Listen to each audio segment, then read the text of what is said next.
Kickstart your next great adventure and hit those high notes with savings on back-to-school tech from Best Buy. Save on gaming laptops, desktops, headphones, and more. In-store or online at bestbuy.ca.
We asked Saskatchewan what they know about 5G. More speed, more innovation. It's gonna make our lives a whole heck of a lot easier. This is what 5G looks like. Better, faster. Sounds like one more G. Sounds pretty good. I don't know what it means. All you really need to know is the future of 5G is here and will continue improving through investments in network technology.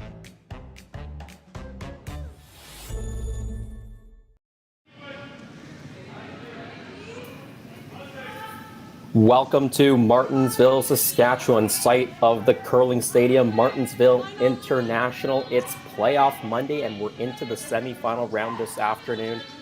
Thanks for joining us. My name is Jason Cheng and with me is 2019 Canadian and World Junior Champion, Mr. Probability himself, Matt Hall. I'm back again. Thanks for having me. It should be a great matchup we're looking at here. Well, this is the semifinal round, both the women's semifinals and the men's semifinals happening simultaneously. You can watch all the streams from Curling Stadium. Just go to Curling Zone on YouTube or curlingzone.com and click on those links. If you're joining us from CBC Sports Online, welcome as well. Well, our feature match here, Matt, is Mike McEwen playing against Yannick Schwaller, the number 2 seed going into the playoffs. That's Team Schwaller from Switzerland. Number 5 going in, Mike McEwen. Sorry, number 3, Mike McEwen. Yeah, and I think we should have a very good fight here. These two skips are quite familiar with each other. They've played against each other 3 times in the past 4 years. Mike McEwen has a 2-1 record, but this Schwaller team is actually probably more well known to most of the people watching here in Canada as the former Peter de Cruz. 2 of them stepping back, so Yannick Schwaller comes in at the skip position and Pablo Lachat takes on the lead roles, but Mike McEwen and Peter de Cruz also played each other a total of 15 times in their career, with Mike having a slight 8-7 edge there. So a bunch of players that are very familiar against each other, and I think it won't take long for them to really duke it out. Well, very evenly matched based on historical records. As you mentioned, the skip for the Swiss team is Yannick Schwaller. They're number 16 in the world. Benoit Schwartz, he throws the 4th stones. Sven Michel at 2nd, and as you mentioned, Pablo Lachat, their new lead. They did not meet each other during the preliminary round. Both teams going 4-1 and into the playoffs.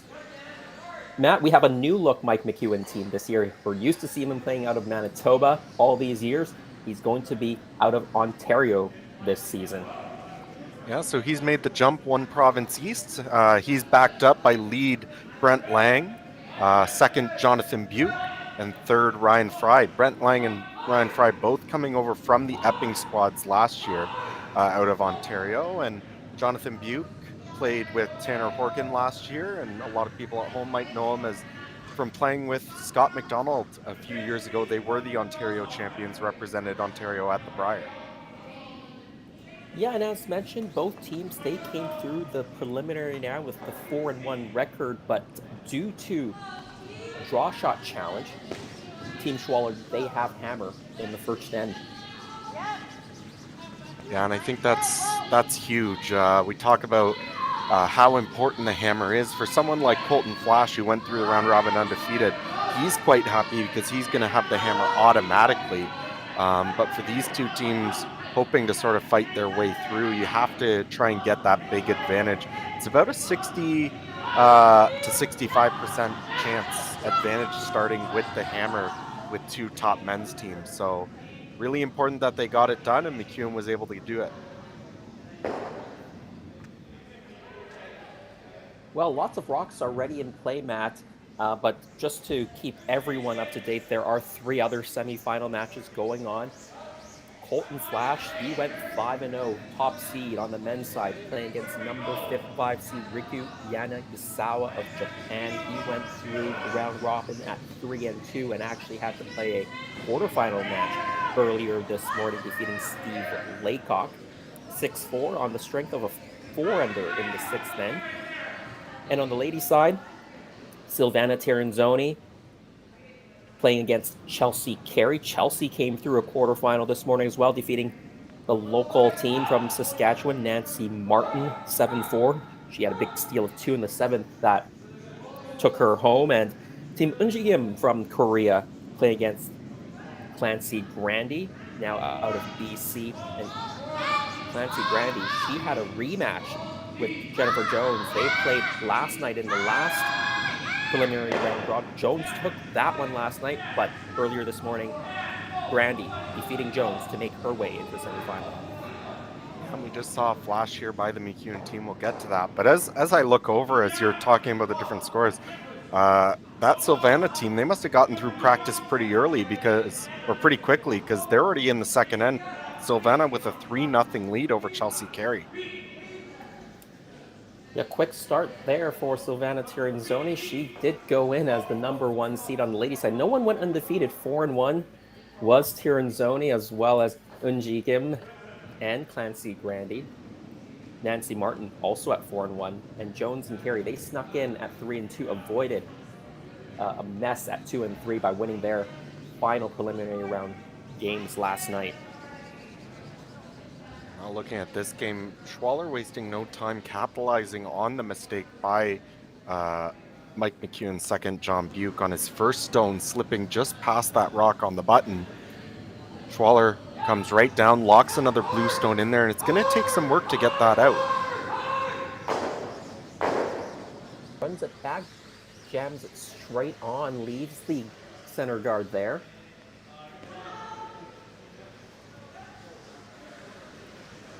Definitely would have liked to get maybe a bit more motion there in the forefoot. Unfortunately, just jams it. Rolls to basically frozen on that red. One of the good things, it does expose that shot stone on the button. So Mike, if he ever gets the opportunity to remove that, may be able to roll somewhere nice to sit to. But I'm sure if you're Benoit Schwartz, you're not really interested in giving him that opportunity to do that. So probably just going to guard this up for the time being. Of course, Yannick Schwaller is the skip on this team, but Benoit, of course, the longtime fourth rock thrower for Peter de Cruz. They decided to stay with that lineup, so Yannick does throw the third stones. So you're suggesting a guard probably want to wrap a piece behind that red guard, right? You would like to, I think. I think if you're going to do that, you probably want to come down right onto the blue that's in the top 8, so that you still choke off that blue stone on the button. I think if you ended up throwing like a halfway guard and tucked a piece, there might be some room for Mike to get around and do something with that stone on the button. So this is coming in maybe a little bit tighter, and I think that ends up in a very good spot. Just tucks a piece so there's no easy runbacks for Mike, and deep enough so that he can't wrap one around and do something with that shot stone. Like they're taking a look at probably the double peel. Of course, those 2 rocks on the center line are Mike MacEwan's biggest issue. So if he can get both of those moving, even if he runs it into the blue that's frozen to the red, just gets stuff moving out of the way, that's probably a better scenario than the one they find themselves in right now. See McEwen playing the red stones. They do have a red stone in the ring, second shot stone, but shot stone belongs to Team Schwaller. Yannick, they've been kind of the number 2 ranked team over the past quadrennial to that Peter DeCruz rank, and now, of course, Schwaller hooking up with Benoit Schwartz. And we saw Yannick's former teammates here this weekend, the Michael Brunner squad. They had a pretty good start to the weekend, but just faltered a little bit. Were unable to qualify for the playoffs. Gets a bunch of those guards moving. Of course, couldn't move the shooter out of the way. It was hard for the shooter to roll over to get that much action on the other guards. Yeah, I think he wanted to hit that maybe a bit thinner and over the top. At least I think it was more important to get everything off the center line. If you left that corner guard there, I'm not entirely convinced Mike would be all that worried about it. But as it is, he leaves the shooter there. It is his color, so guess he could run it back. Although with that angle on the blue-red, there's not a lot of good prospects here for Mike at the moment. What is good for him, though, is that he will always have both sides to score. He could always throw a wide out-turn draw, grab full forefoot for his 1 point, and if that ends up being blocked by Yannick Schwaller, you could also throw the in-turn and maybe just chip that red stone in. You don't have to move it a whole lot to score. I'm going to replace the guard here, I think. About the similar spot as the last one. Try to touch... That doesn't quite touch the center line, but I think that's okay. Yeah, I think it does the job. Only thing about leaving it out there is it does leave this run back. You hit it on the nose, you can pick out the shot stone and leave 2 red guards up defending that blue-red combination. Of course, it does come with some risk if you play that. If you ever hit it a little bit on the high side, you could run it into that blue-red combination, and worst case scenario, leave Yannick sitting 3. So they do have to be careful, and I think that's why Mike is now discussing the option of just going for the double peel. If you sort of get rid of all the guards, it's difficult for Yannick to guard everything.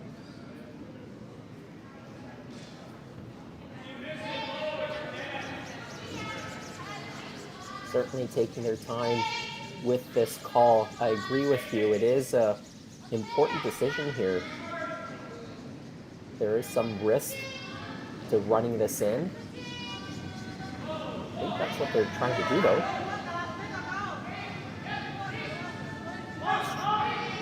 Straight back. It is on an angle. I don't think this is good. That's the miss that you were worried about, Matt. Yeah, and just really bad luck to... It's just unfortunate that they did that, but really bad luck that it stuck around behind that guard. These prospects are looking very bleak for Mike early on here in this end. Might still be the opportunity to run that stone back on Mike's first to get stuff moving, and there is still room to draw. So it's not all over for Mike at the moment, but definitely with their backs against the wall here in the first end.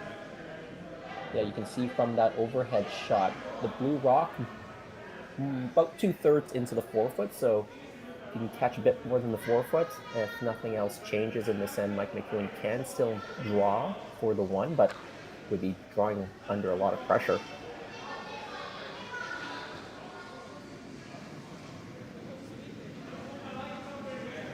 There actually was a correction in the score. It was actually a 4 for Silvana Tiranzoni in the first end against Chelsea Carey, so she leads 4-0 in the second end. We also saw a steal of 1 by Clancy Grandy against Team Unchi Kim in the other women's semi. So already the women are maybe showing up the men out there, making it quite exciting for the fans, I think.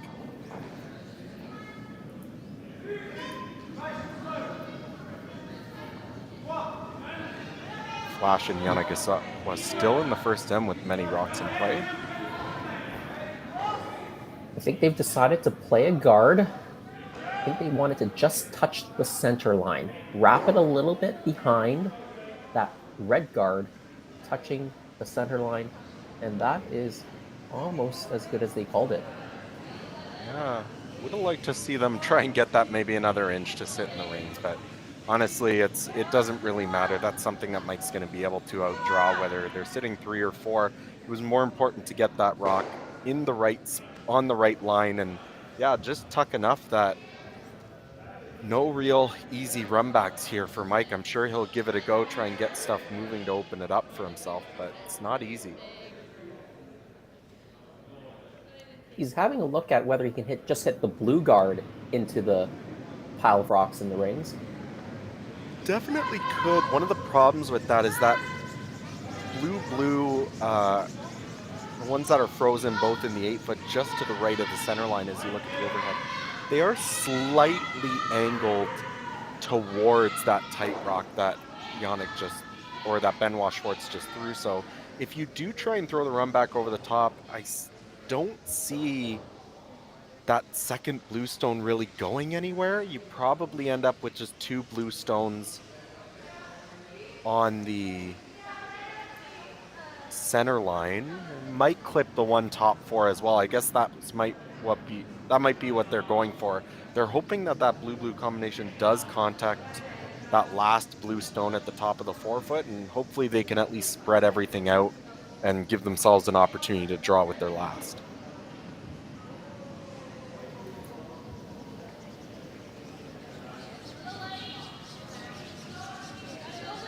How tight do they need to get to this guard here? Looks like they need to get fairly tight to that red guard. Well, I think if you paper by the guard, you're pretty close to jamming. I think you're probably looking at about a half rock. So he does have a little bit of space past the guard, but definitely will need to cut it fairly close. Well, he's not looking for anything fancy here. Just get a bunch of stuff moving, give himself some room to score. He just papers the guard. Luckily, does move that blue guard away. Didn't move that blue guard away. Team Yannick Schwaller, they can have made it really, really difficult. They still can make it very, very difficult for Mike McEwen on their last. Yeah, absolutely. If he didn't move that blue stone, they would have had the opportunity to probably draw somewhere and really sort of put the nails to him. But they do move it out of the way. Unfortunately, that wasn't really the stone that Mike was worried about. He's more worried about these ones at the top of the 4-foot. And as I said earlier, there's still the opportunity to draw to either side of the 4-foot, but first end, when you might not exactly know what it's doing out that wide, not what Mike wanted to be facing here. I like what Benoit is saying. Maybe put one top 12 and partially guard that out-turn, counterclockwise draw path. That side seems to have a little bit more room to draw to than the in-turn side. I would agree. Yeah, I mean, they're both very similar, but if you had to block one or the other, probably that one. I think, thinking back to practice, I'm not entirely sure, but that might have been the side of the sheet that Mike's team was practicing on to begin with. So even if they were the same, you probably want to draw the side that Mike threw the draw for hammer on and force him into something a little bit different.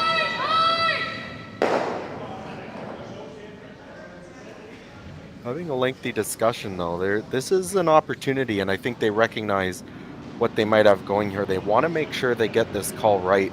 I'm wondering if you could ever come down and tap something somewhere that would be really good. Either the one top 4, it might be good if you could ever get to that blue combination behind the guard and tap it a foot or two. A little bit trickier, though. It looks like they're talking about maybe pushing the shot stone about a rock's width and staying there. That would almost guarantee you the steal of 1. Also tap that rock in the top 8 and spill their shooter a little bit to the left on the overhead side. They'll push the second blue stone that's in the top 8 into the top 4 and cut down the other side of the scoring area a little bit more. Yeah, that might be the best make, looking at the situation here. That is a little bit trickier of a shot because you have to navigate with that guard, but I haven't really seen them signal that. It looks like they're more worried about the shot stone, so probably just going to draw to the top of the 12-foot, it looks like. If you can get it right on the U of Churchill, that should, the U or the R, that should pretty much cut off any sort of hit on the shot stone and the draw itself. And I'll probably force Mike McEwen to the other side of the sheet, the in-turn clockwise side. And while two of those rocks are in the 12-foot, I'm sure Mike can outdraw them. I'm sure he didn't dream last night of drawing against 5 to start this game. Benoit Schwartz, the last stone thrower for Team Schwaller. They are already sitting 4. And now looking to block off any draw or takeout on this right-hand side of the sheet, as you see it from the overhead, the left, from the player's vantage point, on the left side from the overhead. And they do get it into the top 12 on that U. Might be a little port there, though, to actually hit the shot stone. Definitely. I think they maybe would have liked that to curl another couple inches, although that's a tough port. Yeah, it's not an easy port, as we say. Like, it might still be easy. The problem with the port is if you're ever off one way or the other and you tick one of the blues, you're probably giving up a multiple steal. At least with the draw, as long as you're confident that you can hit some piece of the forfeit, you're going to cut down the steal to at most 1. Of course, if you miss the draw entirely, you're giving up more still, but that might be the easier shot. If you're off just a little bit with the draw, you still kind of cut them down, but if you're off trying to go through that port at all, it could be a big score here in the first end. Yeah, because it doesn't look like you can... Well, the port is wide enough for more than a rock. I was wondering how much weight you needed to get through that port, but it looks like you can play it with a quieter weight as well. I think that port is maybe big enough to not have to throw like a normal weight. Right, well, one of the other issues is looking at the situation between those 2 rocks that are near the top of the forfeit. If you do come through the port and remove that shot stone and stick right there, it's debatable whether you're shot anyways. You might also have to play a slight roll with it, which just increases the level of difficulty. So you could be playing a really tough shot through that port and still give up 1. If it was me and as long as you know this, you have some idea of what the spot's doing, it does feel like the draw is probably the easier shot to at least make sure this game doesn't get out.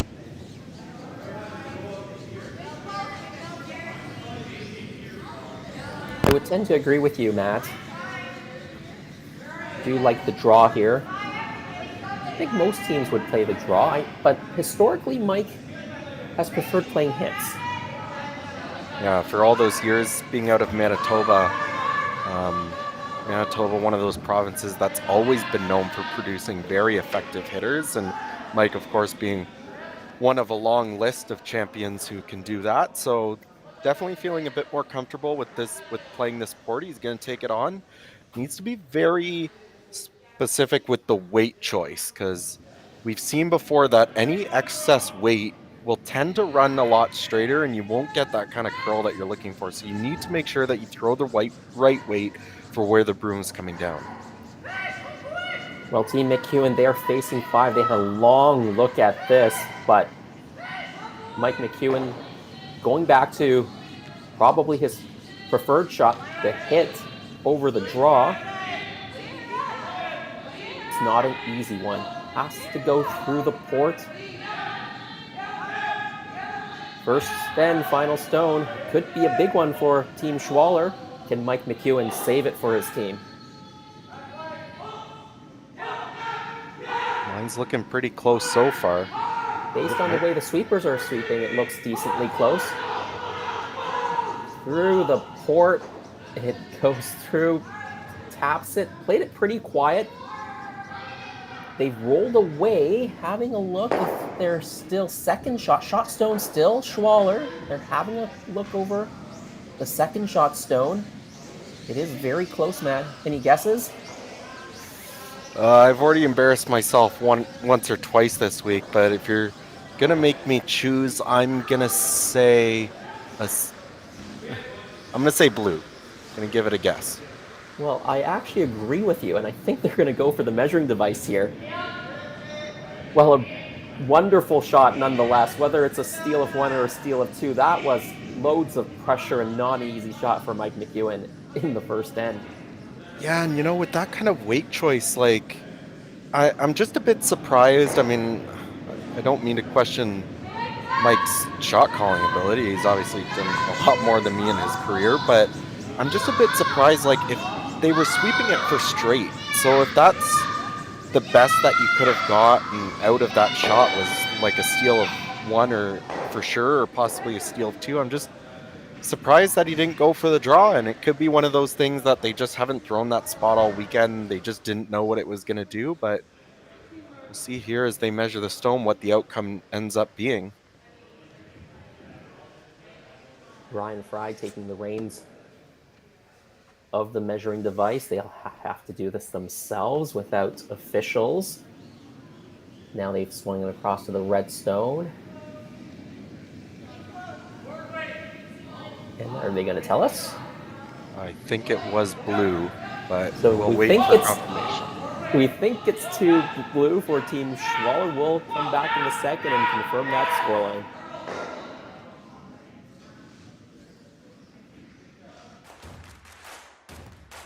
Imagine being able to stream every curling game from every sheet from any event, be it your Wednesday league game, bonspiel, or corporate event.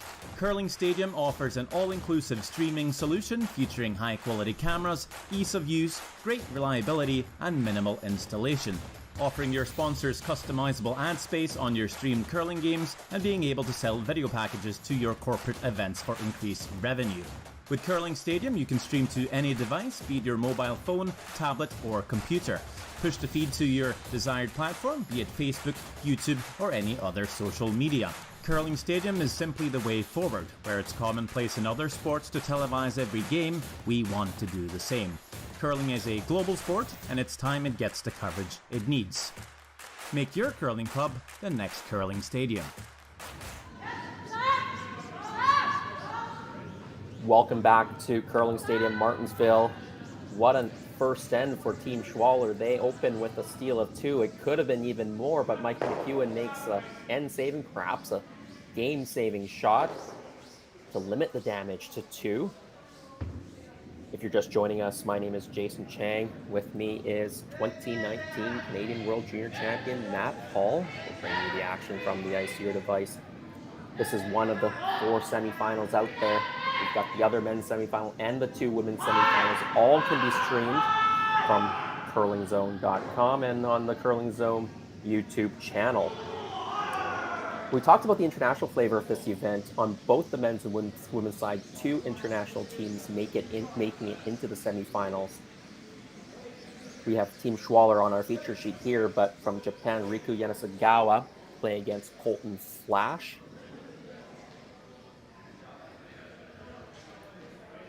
Team Flash took 1 in the first.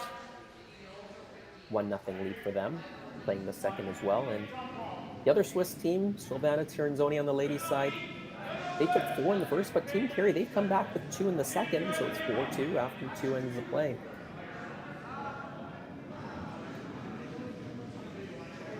Well, Matt, I've got to ask you about the statistics here. They're not good. If you're up 2 in the first end, what are your chances of winning the game? It's about 80% at the top men's level, and so obviously after winning hammer to start that end, you'd think Mike McEwen's around 60 to 65%, and giving up that steal 2 drops pretty much to 20. So definitely a big swing there, and obviously still lots of game to play. I don't mean to say this game is over, but at the highest level, these teams are so good at defending these leads, and not only that, now sort of Mike's fighting against the momentum. Yannick's team played an excellent first end, and Mike's team just didn't seem to have their A game. That's not to say they can't find it. I'm sure they will bounce back and make this a closer game than that first end appeared to be, but they're going to really have to get this get themselves in gear, or else this game might get out of hand really quickly. Well, Brent Lang, they were trying to get that by the guard. They just rub it, and it is wide open in the rings. You talked about an 80% chance for the top level men's team when you score 2 to open the game. Is it different for the women's game?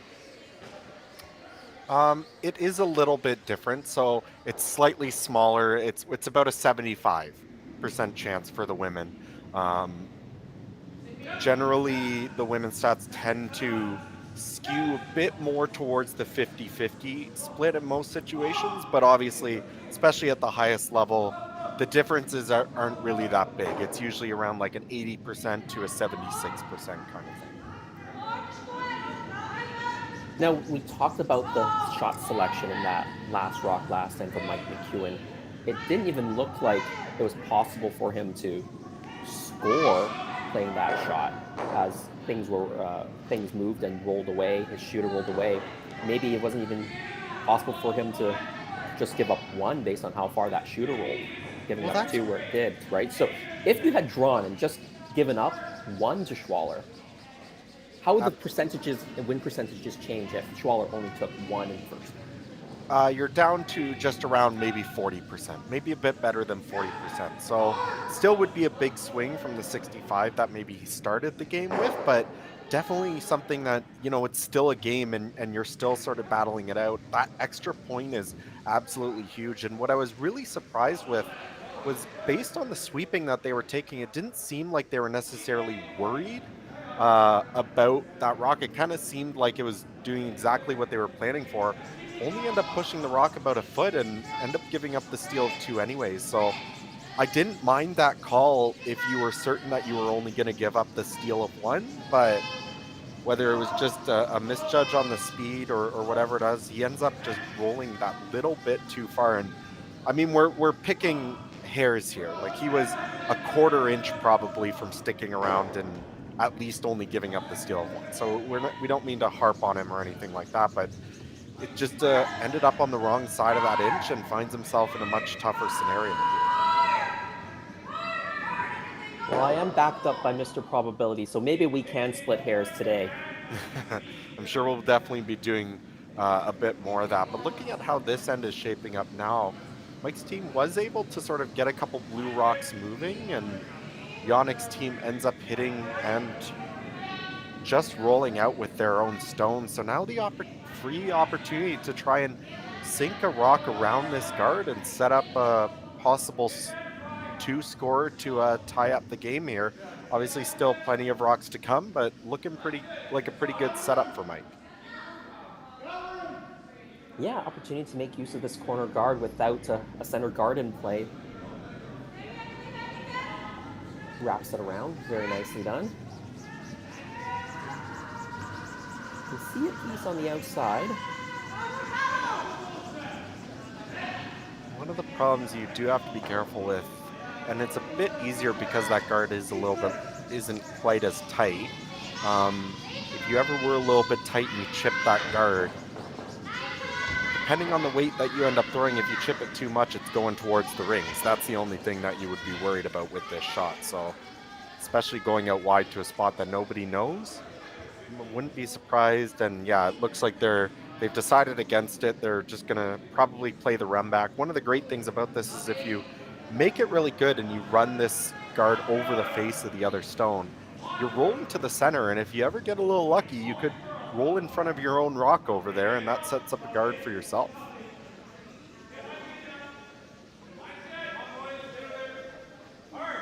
Yannick Schwaller, the skip, throws third stones for this team.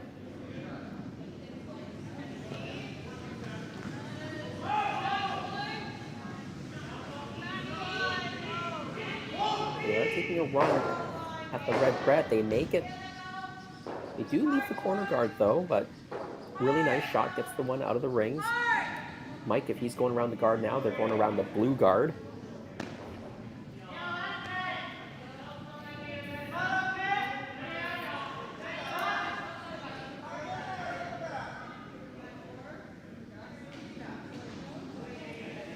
It does leave another guard, and one of the good things is it is Schwaller's color.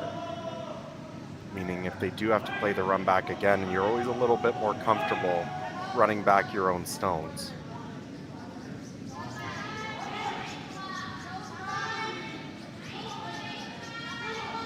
Big sweep here to carry this into the rings.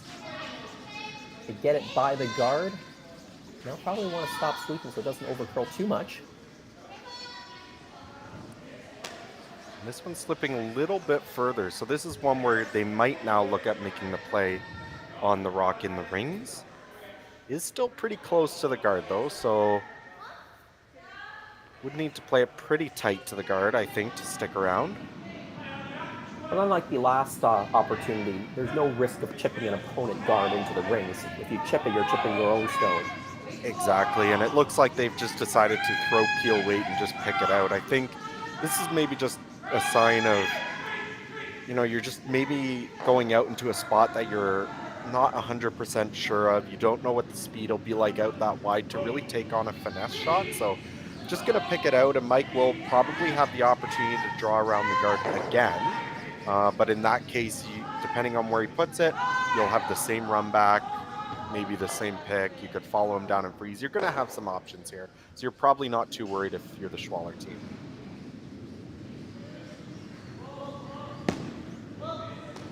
Chelsea Carey, Silvana Tirinzoni, they just wrapped up the third end, and Chelsea Carey has stolen one in 3. That game is now 4-3, Tirinzoni leading.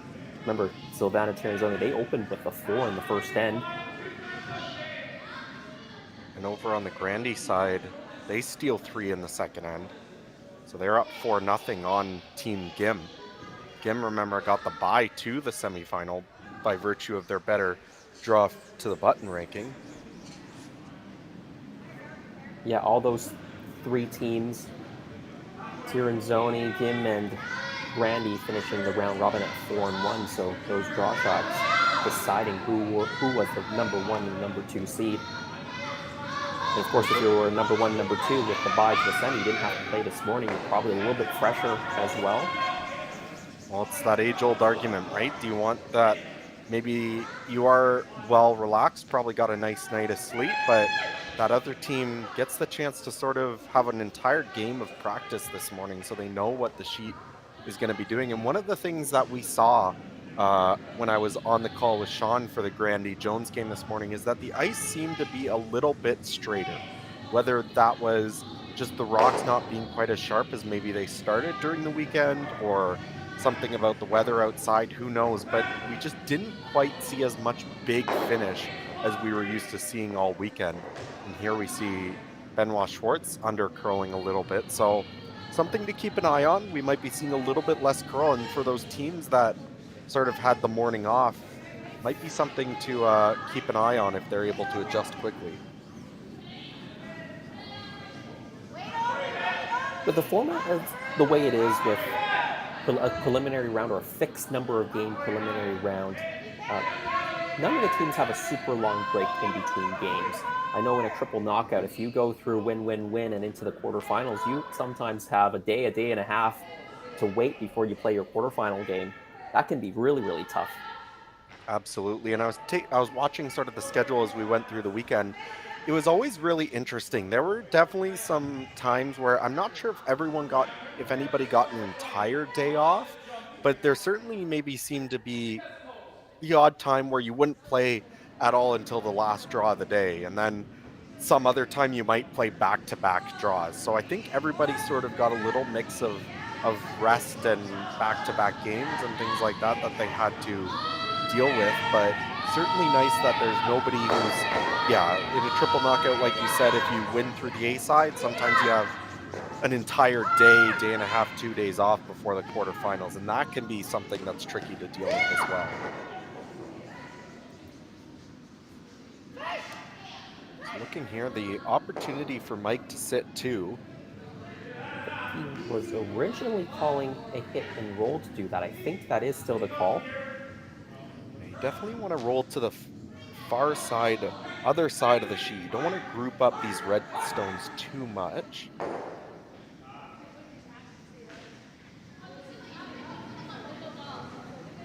Maybe they would have liked to, if they were going to roll that way, I think they probably wanted to maybe roll a half rock more to make this double a little bit tougher.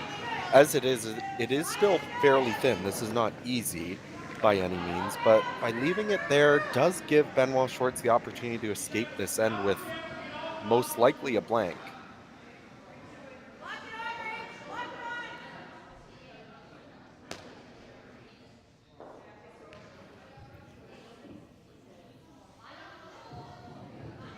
So final rock here in the second M for Benoit Schwartz, looking to make the double, take away the opportunity for Mike McEwen to score 2 to tie the game.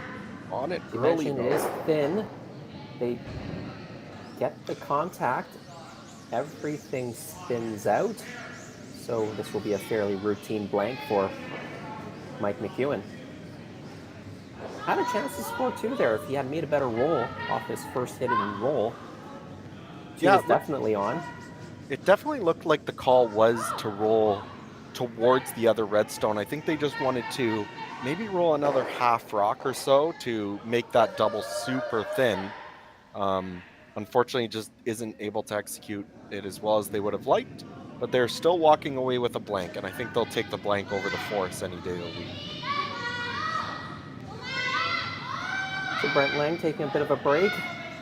Jonathan Duke sweeping this one through the rings. And it is still 2-0 Team Schwaller after 2 ends of play.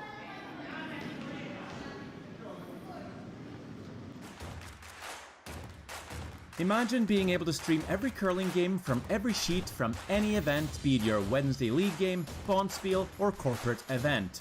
Curling Stadium offers an all-inclusive streaming solution featuring high-quality cameras, ease of use, great reliability, and minimal installation.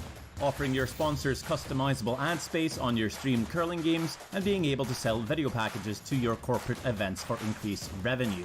With Curling Stadium, you can stream to any device, be it your mobile phone, tablet, or computer. Push the feed to your desired platform, be it Facebook, YouTube, or any other social media. Curling Stadium is simply the way forward. Where it's commonplace in other sports to televise every game, we want to do the same. Curling is a global sport, and it's time it gets the coverage it needs. Make your curling club the next Curling Stadium. We asked Saskatchewan what they know about 5G. More speed? More innovation? It's gonna make our lives a whole heck of a lot easier. This is what 5G looks like. Better, faster. Sounds like one more G. Sounds pretty good. I don't know what it means. All you really need to know is the future of 5G is here and will continue improving through investments in network technology.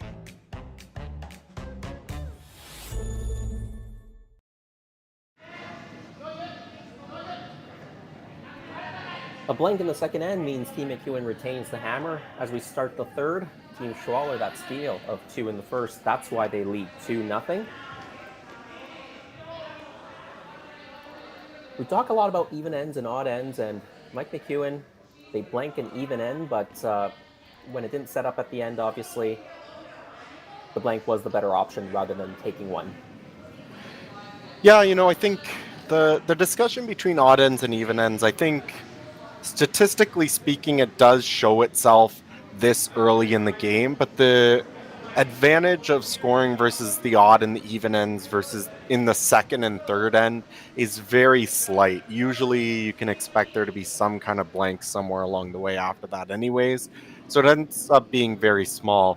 But it definitely becomes a lot more important once we start moving to the 4th, 5th, and 6th. That's where you really want to start to do what you can to control the hammer and control when you're going to get the hammer and go for those scores. But definitely just a slight maybe hit that they get the blank there, but I think Mike will take that all day rather than scoring one there and being down one without. The blue guard was a little bit off kilter, almost even a corner guard. They're going to go around it anyways. That's Team Schwaller. Mike McEwen being down by 2. They put up the corner guard, not unexpected. Yeah, and I think with those rocks not necessarily hitting the center line the way they would have liked, very good opportunity here for Mike to take on something and be a little bit more aggressive than maybe he would have otherwise. even if things don't go his way, the center line is pretty much open. He should have a draw to the forefoot.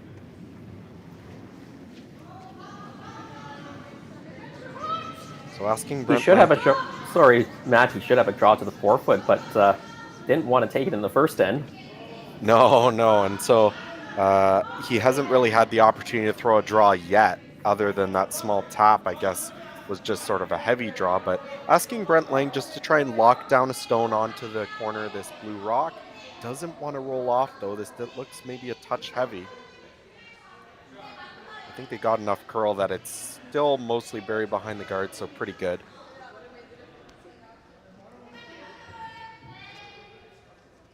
Of course, 5 rock free guard zone in play, so Team Schwaller, they can't remove that corner guard yet. They have to make a play somewhere around that off-center guard. Discussing a freeze or maybe even tapping it. Yeah, I think you have 2 options here. You can either just freeze the red stone. I think you try and get as close to nose as you can, or maybe even slightly over curl the face. That way, when you play the run back, it's angled in such a way that it won't jam on the blue. Your other option, and I saw Yannick suggested at the start, is you could draw around everything. And with the amount of curl that we've been seeing, I think you could definitely get buried top button or top 4 into a really good spot. But the problem with that is probably Mike's just going to follow you down and lock down another corner freeze. And if he starts getting all these angles working for him, especially if you think about where that red one is at the top of the 12. Now, if Mike can ever hit that, his shooter's rolling towards that corner guard.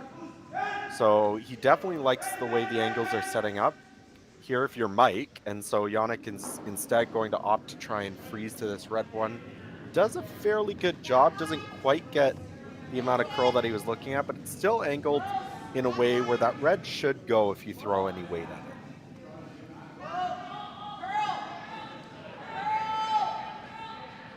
Well, you're suggesting now that the angles aren't quite as good for McEwen. Does he try to change the angles again? He's motioning to just draw around everything himself now.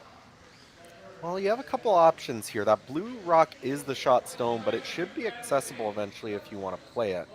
So it looks like what they're going to try and do here is just draw around the corner guard. Yannick will probably have to either make a play with the run back on the corner guard. I don't see him making a play on those center line stones at the moment, at least. So if he ever misses the run back or the double on that side of the sheet, then Mike will eventually have the option of walking over and removing the shot stone.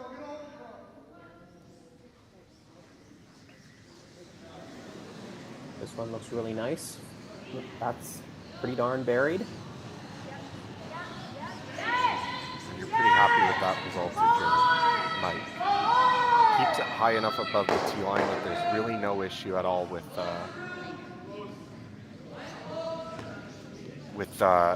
waiting for Yannick to freeze it. Although it looks like he might try some kind of heavy draw. You don't need to remove this red rock. At least if you push it out into the open, it's something that you can deal with later. And in that case, you'd be rolling towards the center line to sit too.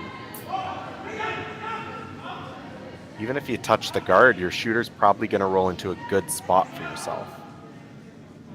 Well, it is coming close to the guard. Can they hold it on the sweep? They just graze it, and that's probably the worst thing to happen with that rock, is just grazing the guard, because the guard doesn't go anywhere. Redstone's still fully buried, and you've got nothing out of your shooter. Absolutely, and you know that we see that a lot at this highest level, probably a lot more than we should have. You know, there's nothing wrong with putting faith in your sweepers, and it definitely looked like they had the opportunity to get that by, but if you're going to wreck on the guard, you need to move it out of the way. So it would have been much more prudent to sort of bail halfway down on that shot. Make sure you move that redstone out of the way and roll your shooter into a good spot. Fortunately, just whisker it. Don't move it anywhere, so Mike is still sitting shot. Now it looks like he's taking the opportunity to draw a second stone around there now.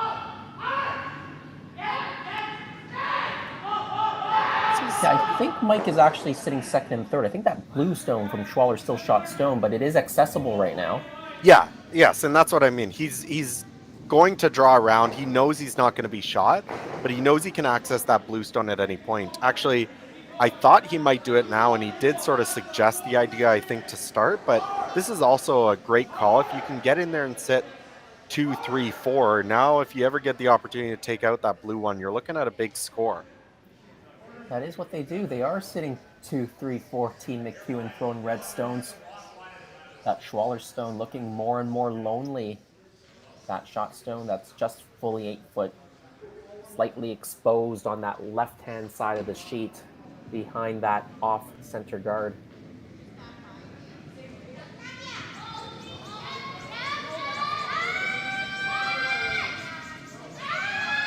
If you want to be really aggressive, I suppose you could draw around everything and sit 2, top 8, back 8.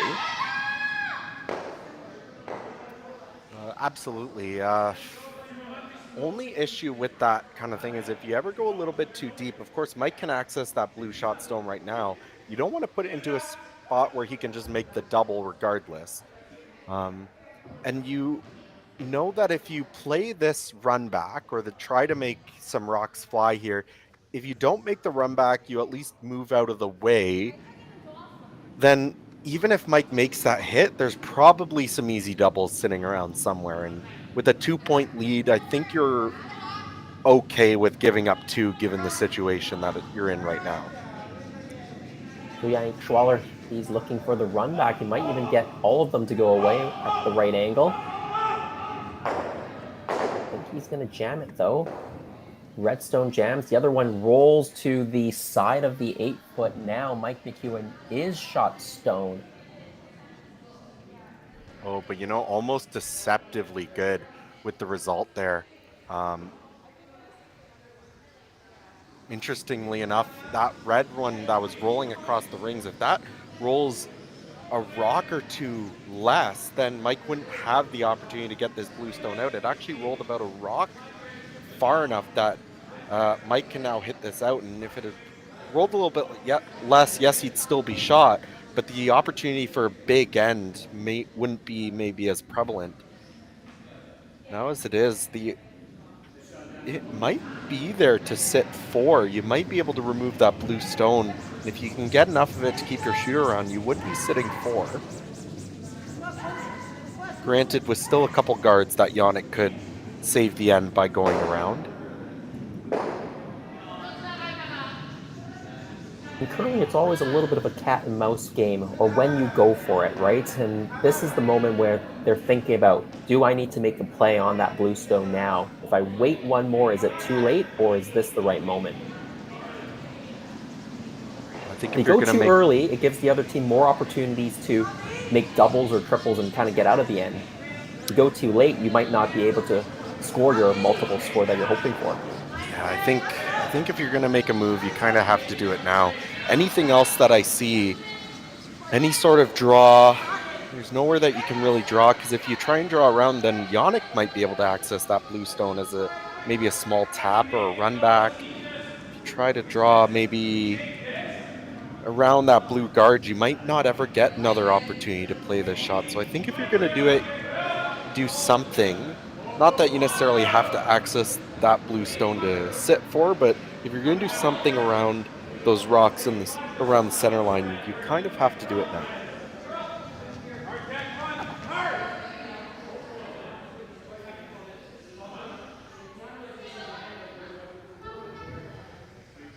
I guess there's a couple ways to jiggle it. One is moving the blue-red-blue combination as you see it closest to the center line. The other is just to make a direct play on that blue stone.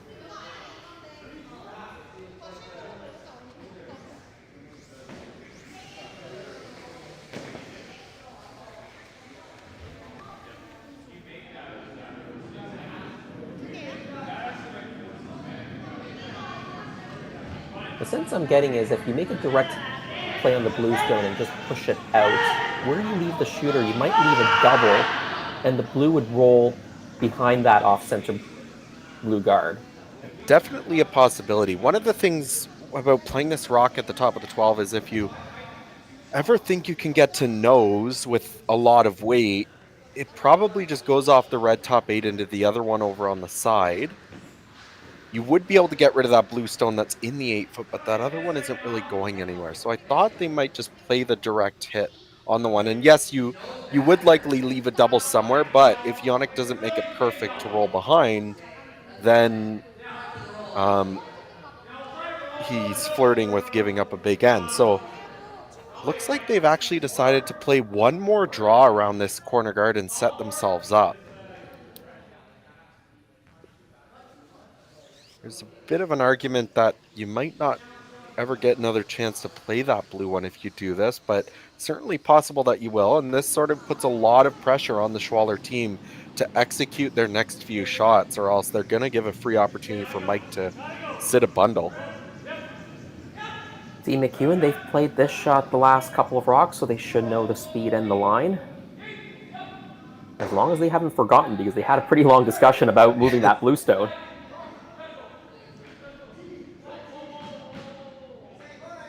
Looks pretty good.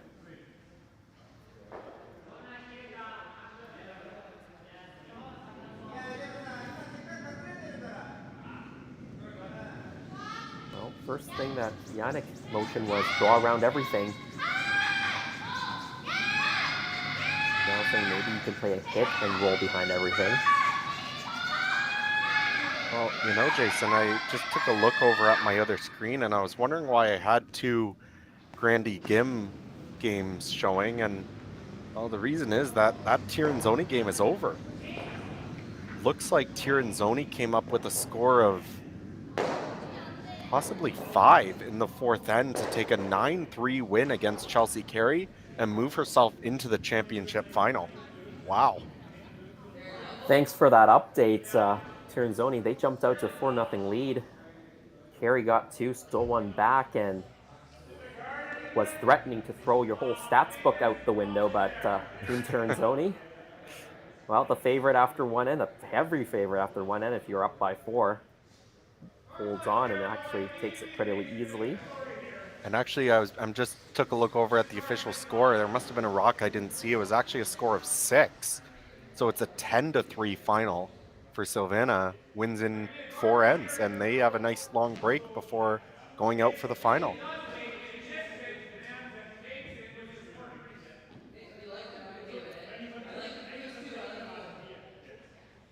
Yeah, they can grab a bite, regroup, maybe debrief, and prepare for who they might play next. Of course, the other semifinal, Inji Kim from Korea, Clancy Grandy, now representing BC. She was a long-time player out of Ontario, teaming up with the young BC squad there.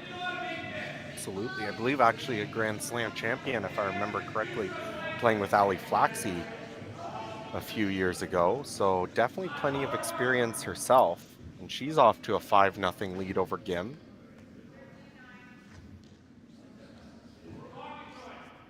And if they were to actually that I think about it, if Clancy Grandy was able to hold on to win that game, that'd be the 2nd event in a row that would have Tirinzoni facing off against Clancy Grandy in the final, where Tirinzoni won it in the Summer Series last weekend. And actually, Yoonji Kim won her event that she was in Alberta last weekend as well. So definitely some teams off to some hot starts this season.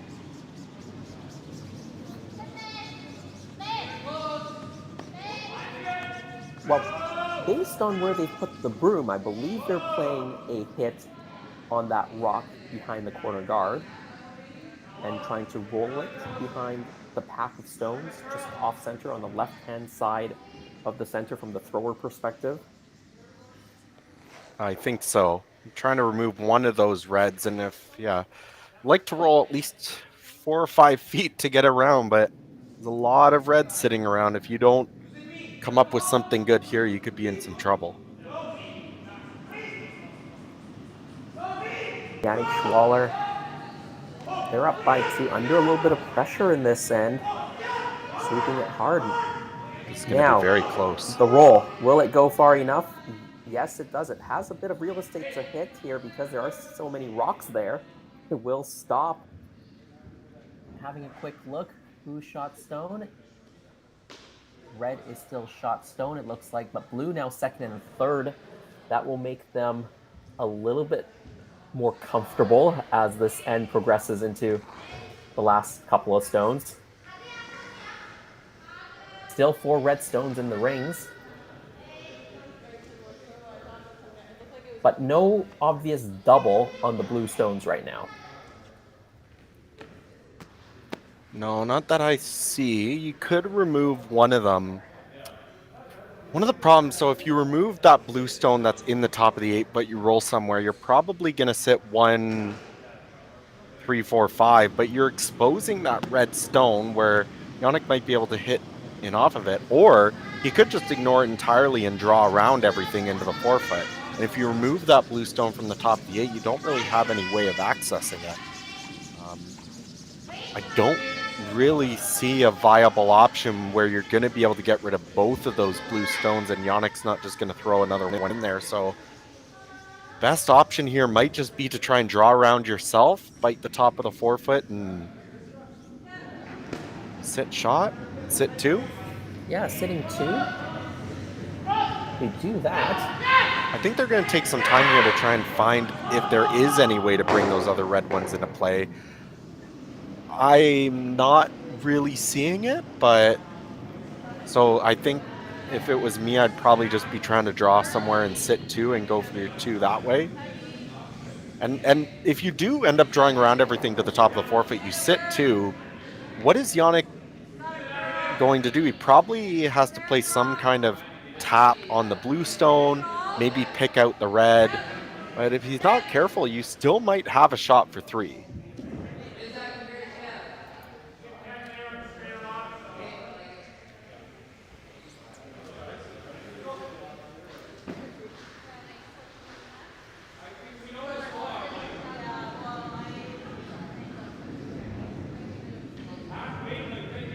So it looks like they're going to make a play off the top blue stone.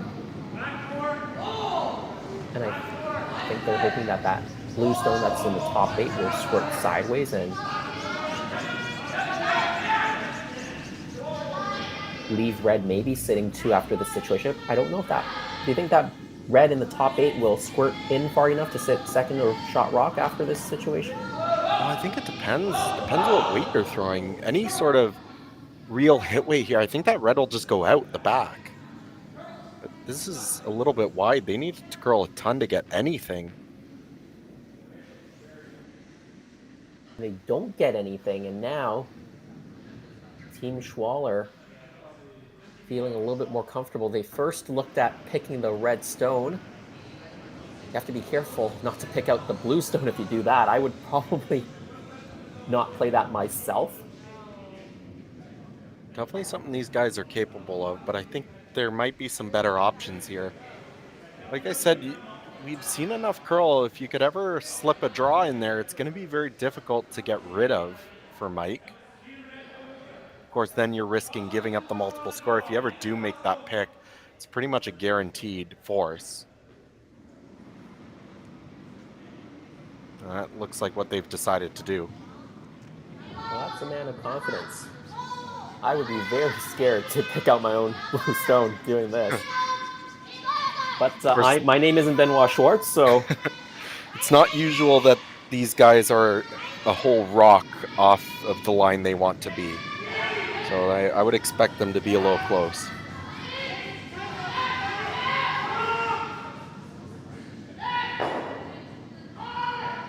Do you get the pick? They were a little close to that blue stone, though. Swept it all the way to hold the line. Their heart rate might have increased just a little bit as that rock was coming down. Yeah, but they executed it well. Really no options here if you're Mike. Yeah, and now of course, there's still 2 rocks to come, so still the possibility to probably set something up, but anything he does, I think Yannick's going to have an opportunity to force him. Yeah, and Yannick's blue rock that's still there can be slashed into the button area. That's the one that Mike had been talking about moving a few rocks ago. Now maybe regretting he didn't move it earlier.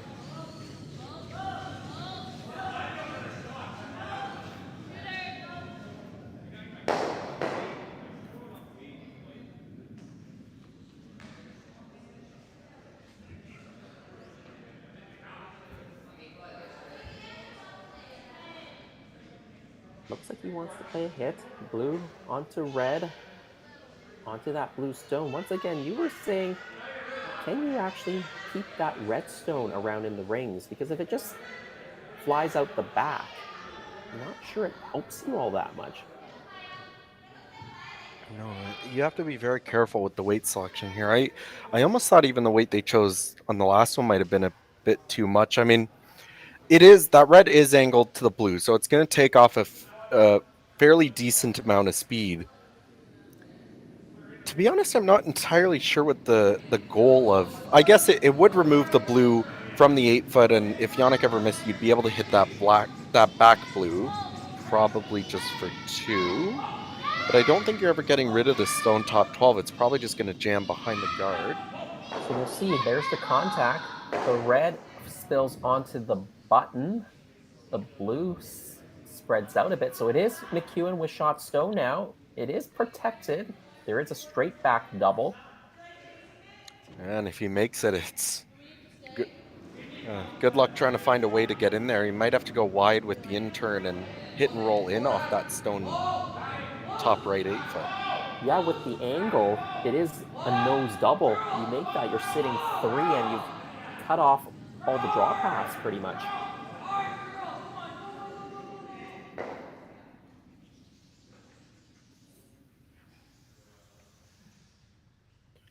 By the way, big opportunity here for Team Schwaller. Capitalize on this one. You're you're almost guaranteeing the force, I believe. Needs it to curl. Maybe get it over the top. It jams on the other blue, but it does spill out, and, well, opportunity for 2 for Mike McEwen. Almost incredibly lucky. That wasn't far off from jamming that stone at the back, and it would have been a draw for 3, but thankfully through enough weight, it spills out, and now a free chance for Mike to get that draw weight confidence in him. Yeah, he didn't look comfortable throwing the draw through the first couple of ends. Had a couple of chances maybe where a draw could have been used that deferred to the hit. It's nice to have an opportunity, like you said, to lay one down without too much risk, and you have a little backing to work with if you need it.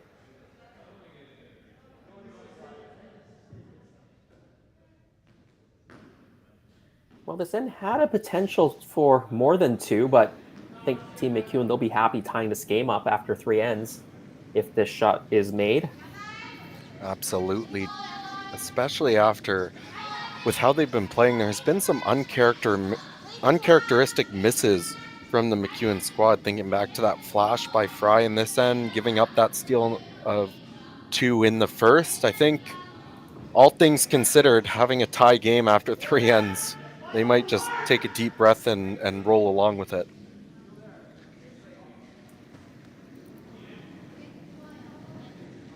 Well, the sweepers have backed away, but I think they were pretty happy with it. It does catch on the red, uses this as backing, and it is 2 points for Team McEwen, and they've tied it up after 3 ends of play. We'll be back in Martensville in just a minute. Imagine a place with endless possibilities. Imagine a place where people come together to build families, businesses, and communities. Imagine a place where small-town values and progressive qualities are in perfect harmony. Imagine a place rich with so much vitality. Imagine your future in Martensville.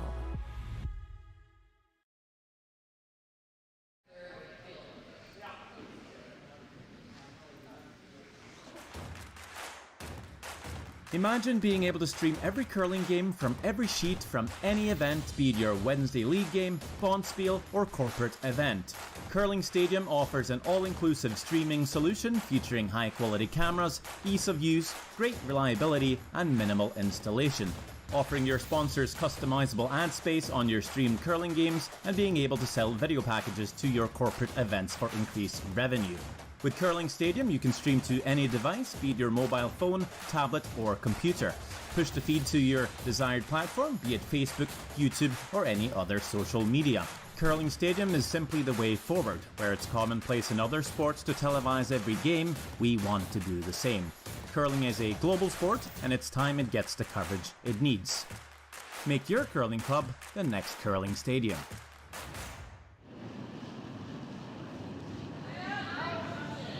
2-2 tie here in one of the men's semifinals, McEwen and Schwaller. Curling Stadium, Martensville International, already one final in the books, Dildana Tirinzoni. A big win over Team Chelsea Carey. This Swiss team, Yannick Schwaller trying to join their Swiss teammates into the men's final.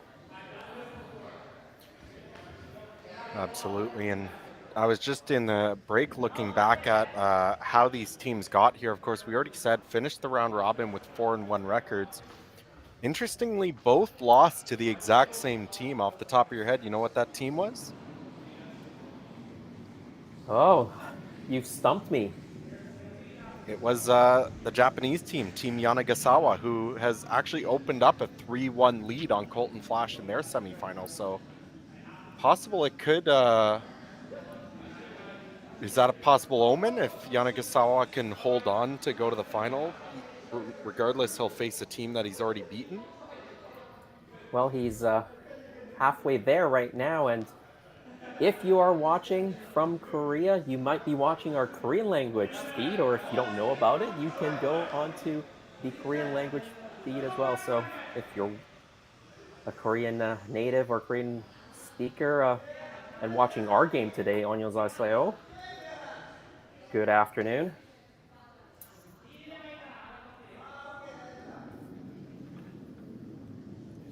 In this game, McEwen getting two good rocks set up here. Maybe not exactly where they wanted that stone, ending up in the top 12. Probably would have liked that as either a guard or top 4, but this stone here by Schwaller, maybe over curling, going to just touch that center guard over.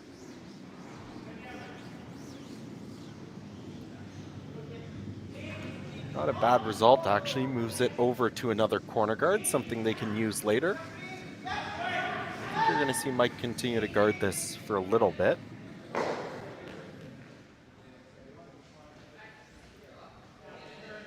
And speaking of that game with the Korean feed, it is Eunji Kim trailing Clancy Grandy 5-0.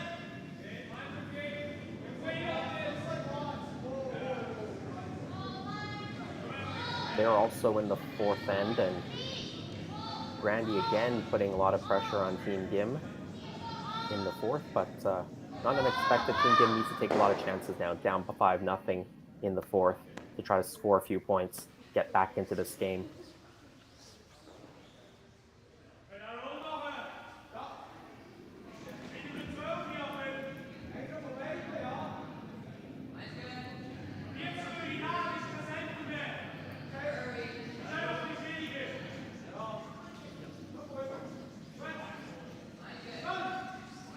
So we do want to thank our friends in Korea and Japan for providing the local language commentary. The Japanese game, Yanagasawa Flash, there is a Japanese commentary to that as well. You go to the YouTube stream of those games. The link to the local language streams are located in the chat box. So just click on those links and you'll be taken to those feeds.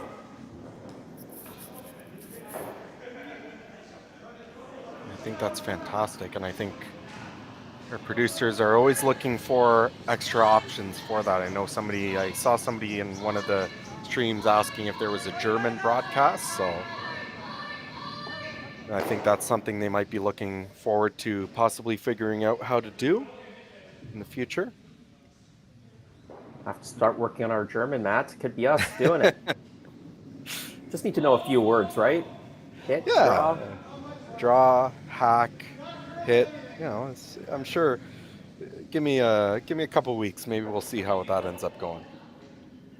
And some of the curling terms are the same as well. I'm pretty sure hack is probably something quite similar in most languages. I know it is in Japanese. They say haku for the hack. So. Well, there you go. You're halfway there already. Yeah, this end though, interesting on that last rock by Schwaller, was able to actually roll into the rings over on the side. So another good guard by Mike, but possibly something they might be able to bring into play here if they continue this on. For the moment though, probably just trying to peel this guard, maybe get the one over at the other side of the rings as well. pretty close. Catches it and unlucky not to get that out. Yeah, I'm sure if you told them to try and make that hit and not get rid of it, they'd look at you like you were crazy, but we're able to make that happen there.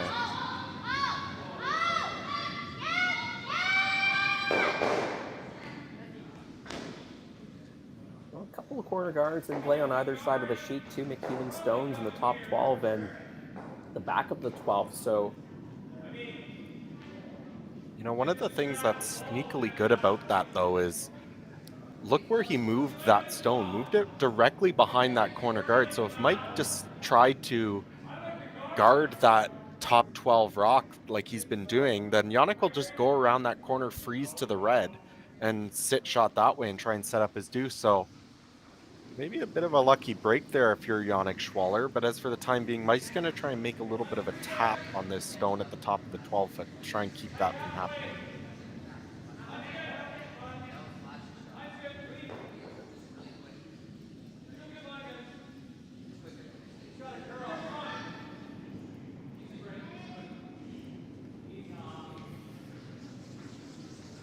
or no, just settle on the guard here. I guess I saw him signal for the tap initially, but they must have had a discussion and changed it.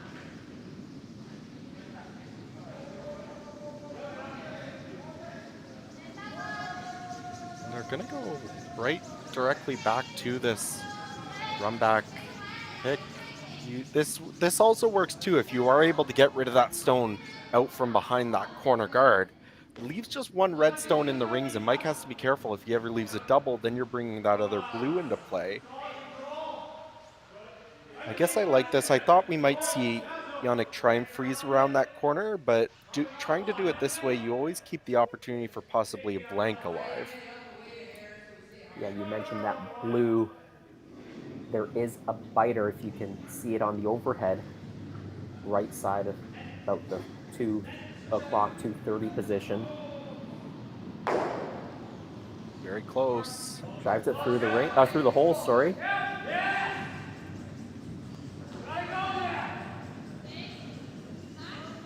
Probably after the same shot again, nothing much has changed.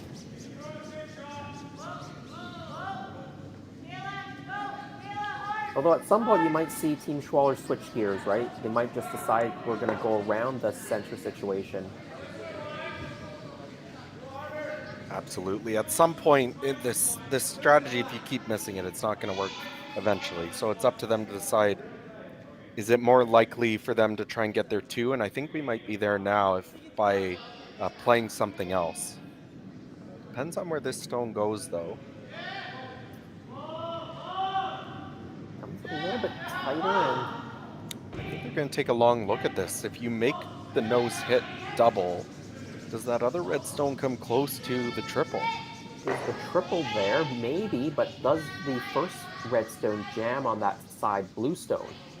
Also another thing they need to think about. I think if you're hitting it on the nose, it probably goes underneath. I think if you're jamming the reds together, the roll might be a little bit there, but I think a nose hit should be enough for it to go under and out.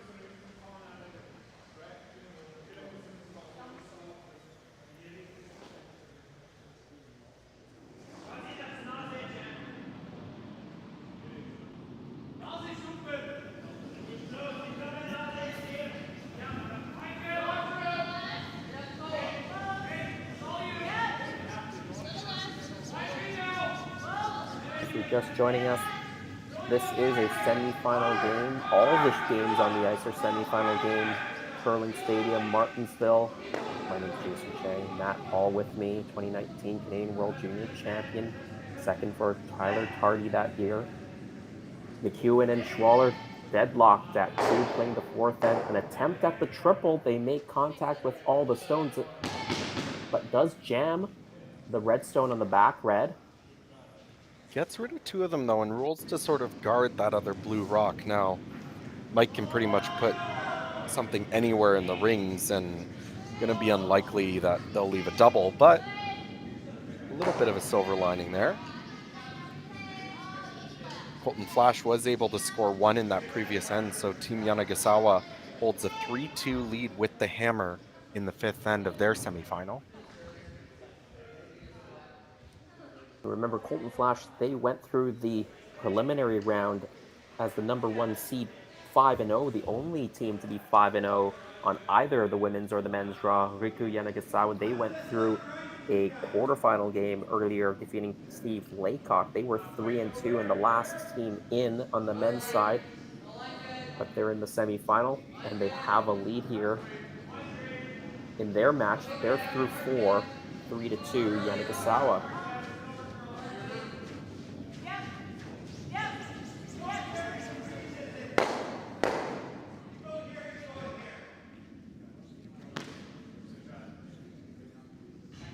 Well, Matt, what are they discussing here? Whether to go around the guard on the left or the right?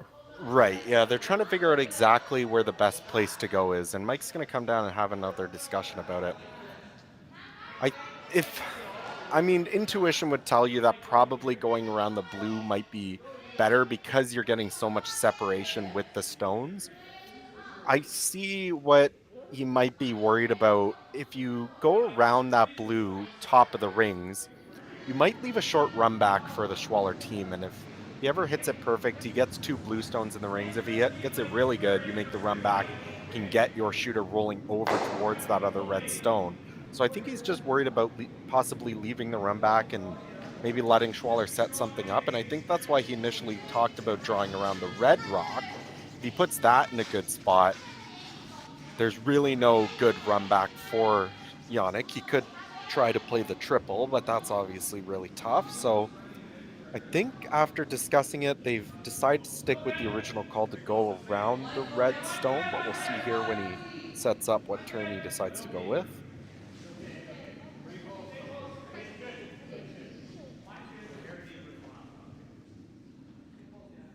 It looks like it is the intern. So he's going to try and bury probably top 8, top 4 weight just around that red corner guard.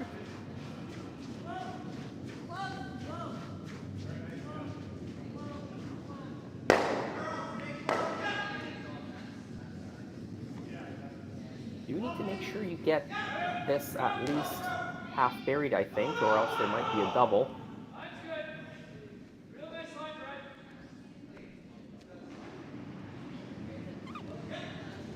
It will bury. Drag it just to biting the 8, I believe.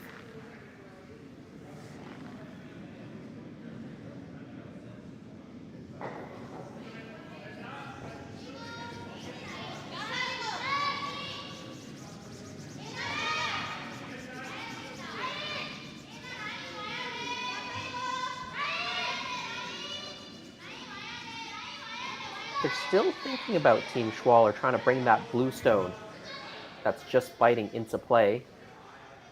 They were first indicating maybe playing a quiet weight hit on the red stone that is completely buried, basically. Not sure if that's what they ended up with or just deciding to make a draw.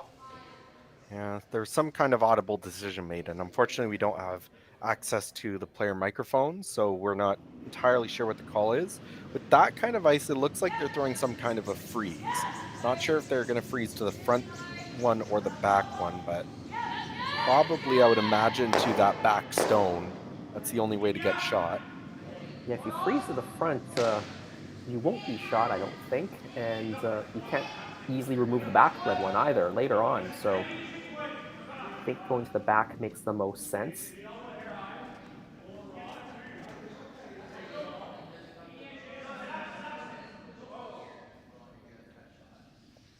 It's going to be very close. How good is that? It's nice when we guess correctly. Yeah. It's a tough job we're doing, but I hope we're doing it well. That is a very nice phrase. Do you think it can be blasted out? It's locked on there, actually. It's that's very difficult. I mean, you probably could take a crack at it. You could probably move that blue stone enough to get it out into the 12-foot and leave yourself shot. But I mean, they were already thinking about playing that maybe lightweight takeout on that redstone that's buried anyways. You might leave that for a multiple score. And obviously, if you ever, it's a very thin hit, and if you ever don't hit it perfect, you end up giving them a free draw for 2 anyways. I think what they're probably going to do is just try and follow him down and make an even better freeze, put it in a spot where Schwaller can't pick it out for, or get rid of it for a couple.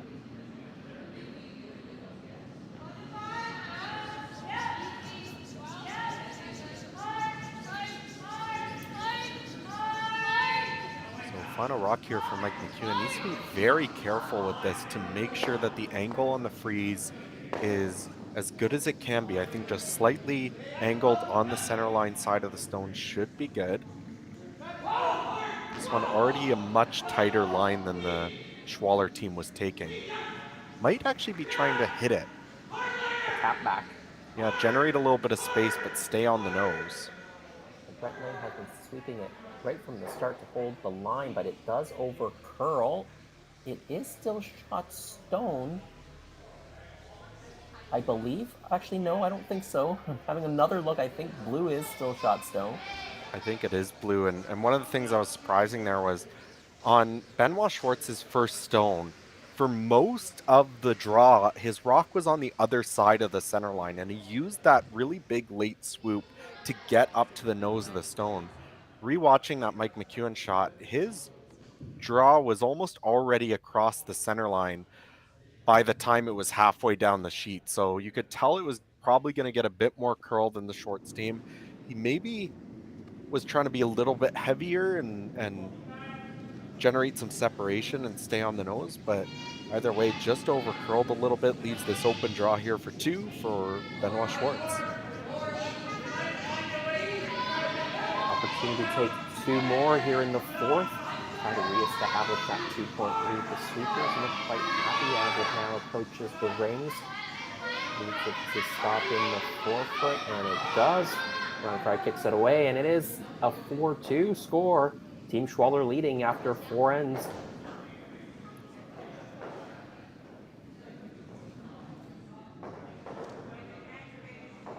We asked Saskatchewan what they know about 5G. More speed, more innovation. It's going to make our lives a whole heck of a lot easier. This is what 5G looks like. Better, faster. Sounds like 1 more G. Sounds pretty good. I don't know what it means. All you really need to know is the future of 5G is here and will continue improving through investments in network technology.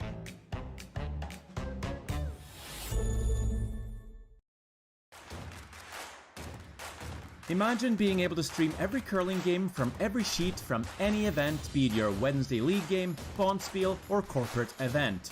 Curling Stadium offers an all-inclusive streaming solution featuring high-quality cameras, ease of use, great reliability, and minimal installation. Offering your sponsors customizable ad space on your streamed curling games and being able to sell video packages to your corporate events for increased revenue. With Curling Stadium, you can stream to any device, be it your mobile phone, tablet, or computer. Push the feed to your desired platform, be it Facebook, YouTube, or any other social media. Curling Stadium is simply the way forward. Where it's commonplace in other sports to televise every game, we want to do the same. Curling is a global sport, and it's time it gets the coverage it needs. Make your curling club the next Curling Stadium.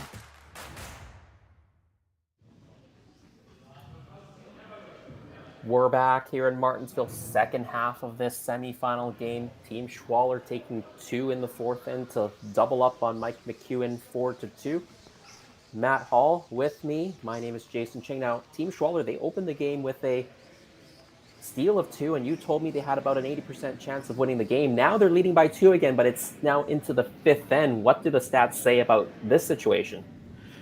Well, they're pretty close to the same, maybe slightly worse for the McEwen side. Now, probably up to about an 85% chance. So very similar, and we've already seen Mike claw back with the 2 already, but he's starting to run out of ends a little bit here. If he gets he could get a 2 back, but just not as much time to maybe claw himself back into a position. So back up to about 85% here for Team Schwaller.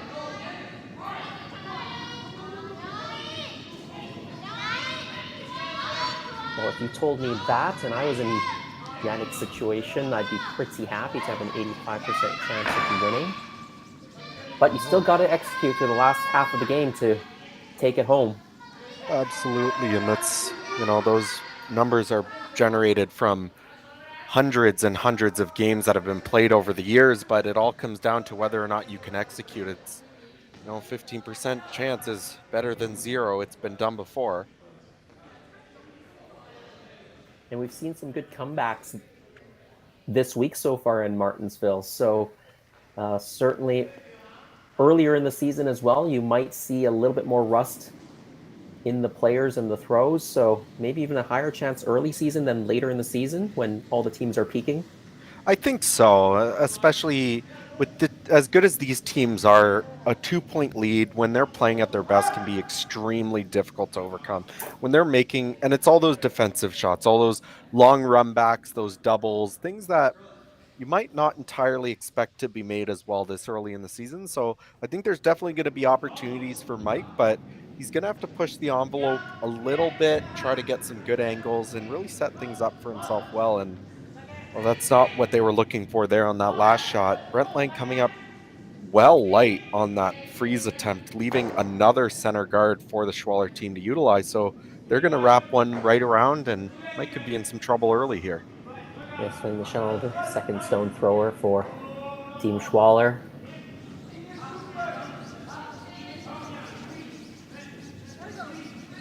He joined the, former Peter de Cruz team with Benoit Schwartz at the beginning of the last quadrennial, I believe. I think Sven was skipping his own team back then.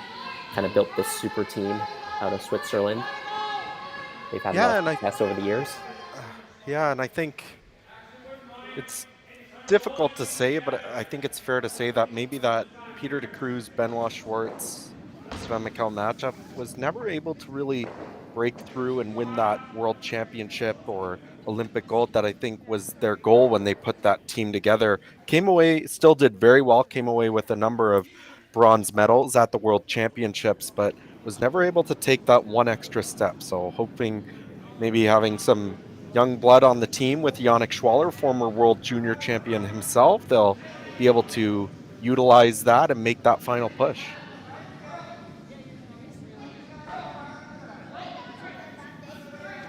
And Sven's partner, I believe, is Alina Petz, who's already found her way into the women's final. So he'd like to join her in the men's side final. That would be a nice reunion back home. Two winners on tour. Must be a little bit of a rivalry. Who's the higher ranked team on the... Who's doing better at each Bonspiel? Who's bringing home more cash to pay the bills? Well, I think if Sven was smart, he would just say that she's better all the time. And you might say the stats prove it. Yeah, absolutely. I mean, that's tough to argue with. I believe, what are they at, 4 world championships now? I think Alina's won 4. Yeah, so it's tough to argue with results. But the result here, not so good. Just touching off that guard. Wasn't really all... I didn't really think that guard was going to be in play with the amount of curl that we're seeing, but maybe just got a little bit tight on it, touches the guard, rolls through. Does open it up, so you're going to have another chance at that red, but maybe an opportunity here for Mike to put a rock in a good spot.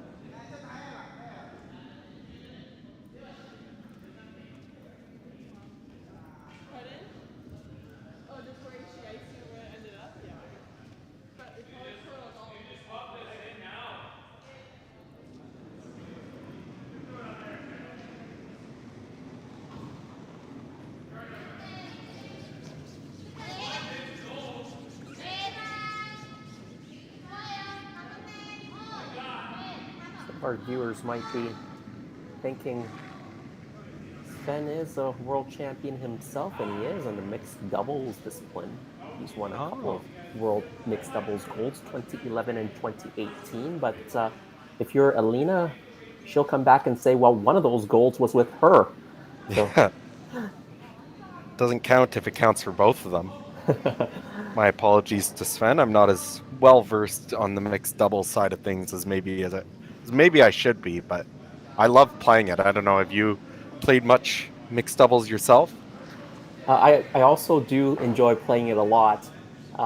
It's really warmed up to me. That discipline, when it first started, a decade and a half ago, didn't make a lot of sense to me, having played, a traditional four-person game.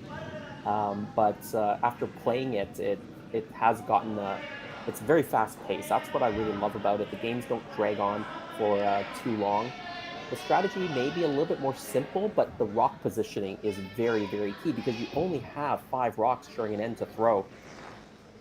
Absolutely. And for me, always being a skip in my career, when it first started, I always thought it was just too much sweeping for me. I was never really into it, but I will say it's warmed up to me. I love playing the game. I think it's a lot of fun if you can find someone that you enjoy playing with. And yeah, it's certainly, now that it's in the Olympics and we've done pretty well, Canada has in the last number of years at the Olympics and the World Championships. So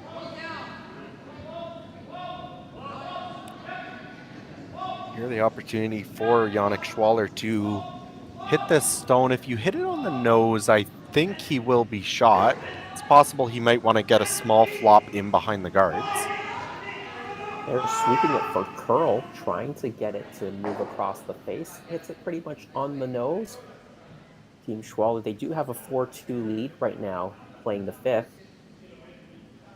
And I think they did get enough at least to sit second shot, so they are sitting 2.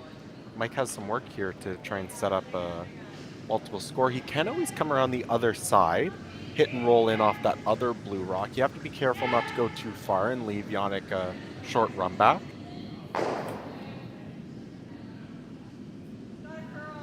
As we check in on some of the other semifinal games, Team Yanagisawa opening up a 6-2 lead now over Colton Flash, looking to end his undefeated run this weekend. They're playing in the 6th end, it looks like, and Clancy Grandy also up to a 6-2 lead over Unchi Kim in their 6th end of play.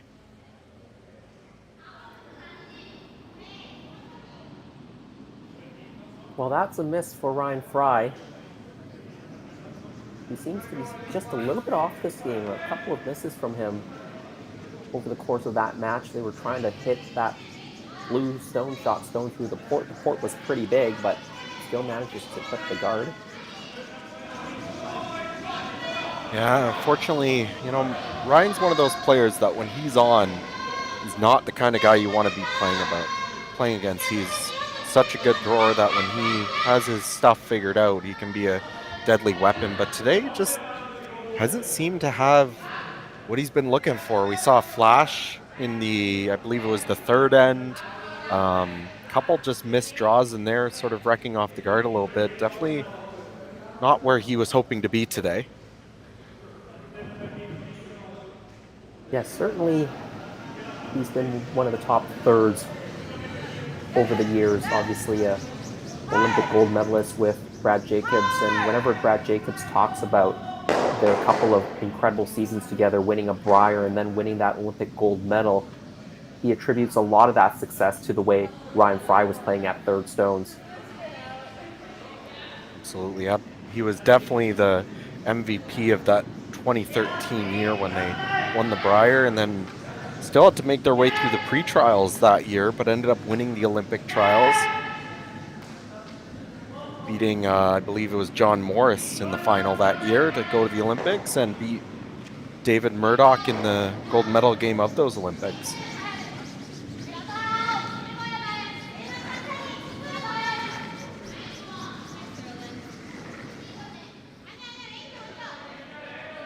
They decided to hit this red stone and sit 3. Yeah, I think it's probably the most prudent thing to do. Of course, with the way the situation is lined up, you could ignore it. Absolutely. You could just draw around the center, try and go in a good spot and put the pressure on. But this is really sort of the safest call. You get rid of it.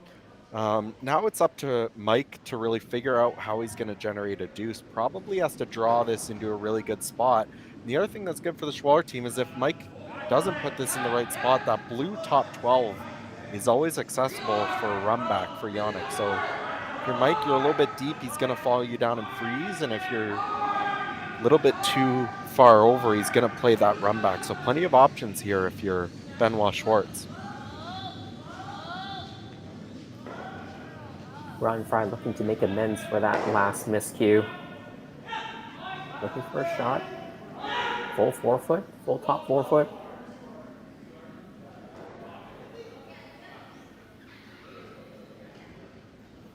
They're hoping it stops in time. It won't. Wasn't even close, in fact. Slips right through. Yeah, just not Ryan Fry's best game today, I'm sure. This is one that I'm sure once he comes off, it's going to be pretty easy to put behind him.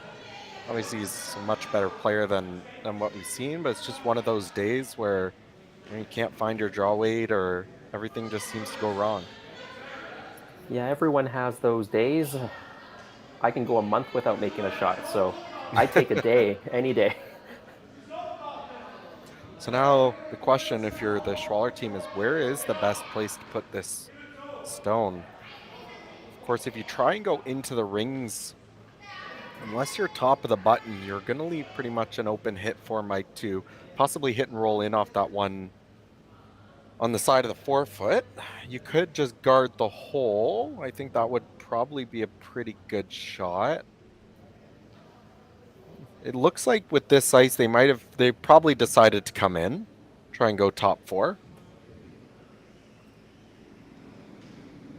And that second option you were talking about, maybe just edge to edge, that hole that's between the blue guard and the blue shot stone, try to place the rock maybe in the 8-foot, right in that hole.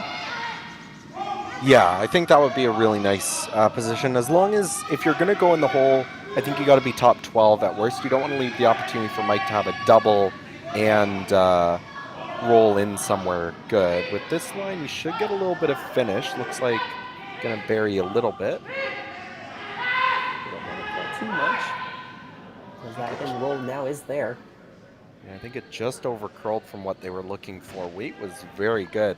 Mike still has to be careful, though. If he makes the, as I said before, you make the hit and roll to the back of the forefoot, that blue on the right-hand side as you look at the overhead top 12, that could always be promoted back by the Schwaller team. So depending on where you put this, could be a run back, could just be a tap to the forefoot to set shot.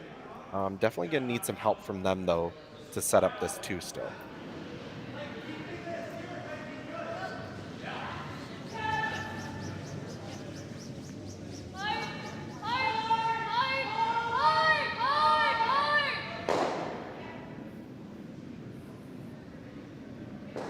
Well, pretty critical shot here. Blue is sitting quite a few rocks now. The path to the forefoot getting more and more congested as well. Here is an opportunity for you to get one in there. At least 6-shot stone for now. Yes, it might not be perfect, but you can at least breathe a bit of a sigh of relief if you can get the roll behind.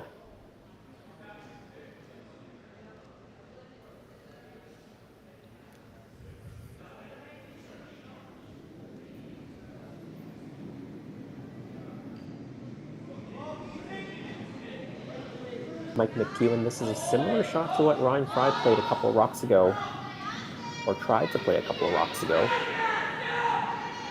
Just get through this port.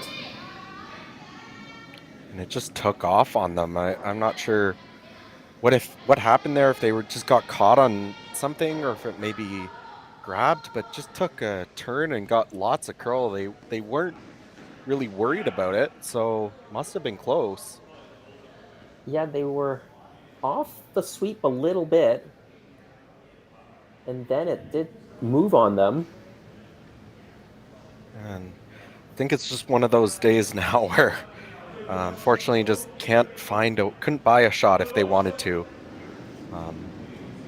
But for the moment, they're going to have a lot of pressure on them. Yannick, I think, just going to call this guard, block up that hole, and then how do you not give up a steal? Can you come way off the side red and roll into the forefoot or make a double that way? It's going to be very tricky. That's a very long roll for sure. You probably can make the double. The draw path on the intern is It's not a lot of space. There might be just enough to get closer, a little bit more of that forefoot with the draw, but Mike's shied away from that draw before earlier in the game as well. Definitely the opportunity to sort of quote unquote put the nails in the coffin here, I think, if you're Benoit Schwartz. Just need to put this guard up in the right spot, block up this hole, and see what Mike can come up with.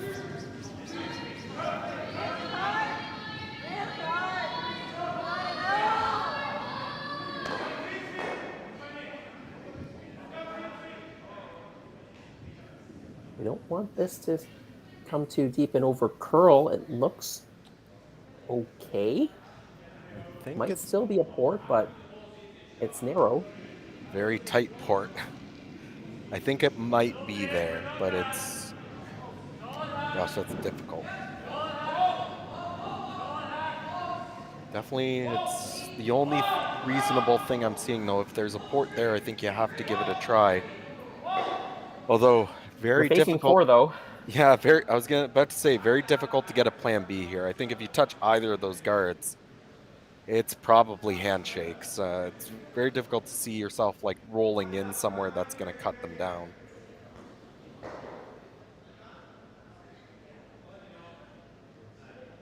At this point, you don't really have a choice, though. I'm not sure if that wide in-turn draw is there, and even if it is, like this, it's arguable whether that's even easier than this to begin with. They've played this spot a lot more. Yeah, and at some point, cutting them down when you're already down by 2 doesn't help your percentages very much, right? You're still getting more and more in the hole. Yeah, going down 3 is just not really that good. If there is a reasonable shot to score here, you kind of have to take it on. Whereas if you were in a tied game, that draw, even if you get second shot, might be the best option statistically. Well, final stone, Mike McEwen here in the 5th. He's got a tough one here. Got to negotiate the port, but the sweepers are already off it. This is all over the guard. I'm not sure what happened. Maybe it grabbed a little bit, but Ryan Fry extends his hand to Yannick Schwaller. It is game over officially. I think that might be 4. Was it 5? I think it's 5. I think they ended up raising that rock in. So it is 5 for Team Schwaller in the 5th. Then they join the Tirinzoni rink into the final. Those are the 2 finals we've had. A wonderful game by Team Schwaller. The Mike McEwen rink, they just didn't seem to have their best stuff today. Yeah, just one of those things that I don't think it's going to take a whole lot for them to put behind them. Just everything that could go wrong did, and just one of those days they didn't have their A game, and all credit where credit's due. Schwaller did not miss a whole lot of shots. They really didn't give Mike McEwen any opportunity right from the first end to have anything easy to get underneath him either. Just looking ahead, we can't say it for sure, but right now, Riku Yanagisawa leading Colton Flash. They're in the 6th end. Yanagisawa leading 6-2, so that might be Team Schwaller's opponent in an all-international final, or will the local team, Team Flash, make a comeback in these last 3 ends? Well, you can join that stream via Curling Stadium on YouTube. And of course, the other game, Clancy Grandy also leading 6-2 over the Korean team skipped by Eunji Kim. So Tirinzoni may be looking at Clancy Grandy in the final. They've already met a couple times this season. Well, that final is coming up later this afternoon. It's 4 p.m. Saskatchewan time, 6 p.m. if you're working in the Eastern time zone. So please set your alarms. It's going to be a good one, the women's and men's final. Well, Matt, any final thoughts on this game?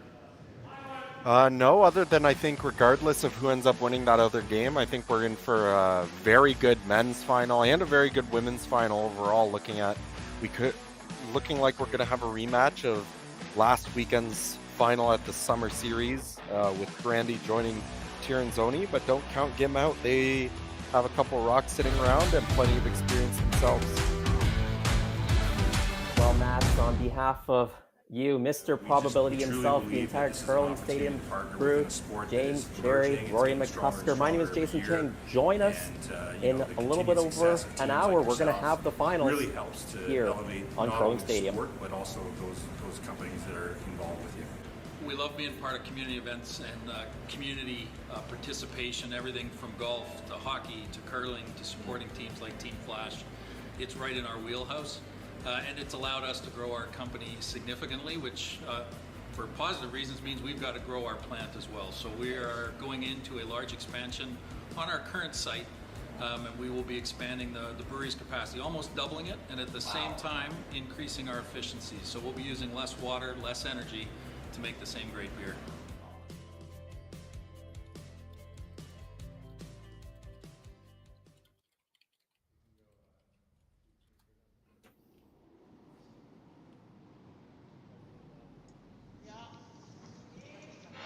Seventh end underway here. First stone thrown as the center guard, and looks like Yanagasawa going to try the tick here in the seventh end.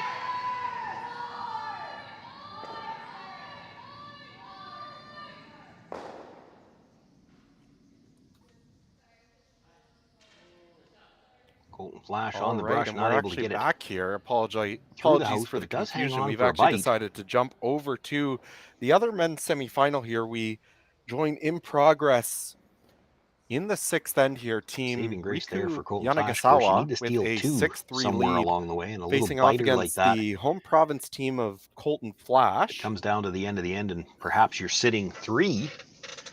Colton Flash off to an undefeated weekend might get you your so chance far, for 2. but backs up against For the now, wall here, trying to earn their place in the men's final.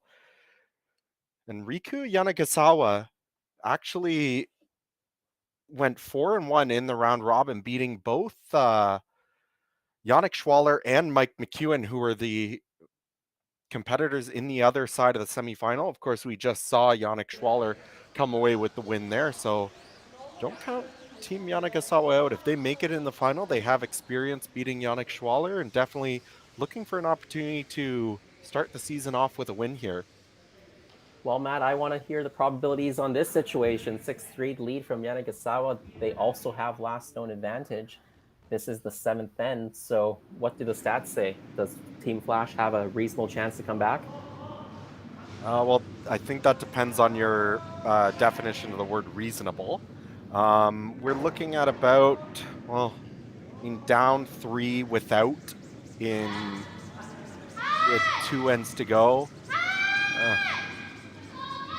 It's not a number that they want to hear me say out loud. It's around 0.1% at the highest men's level.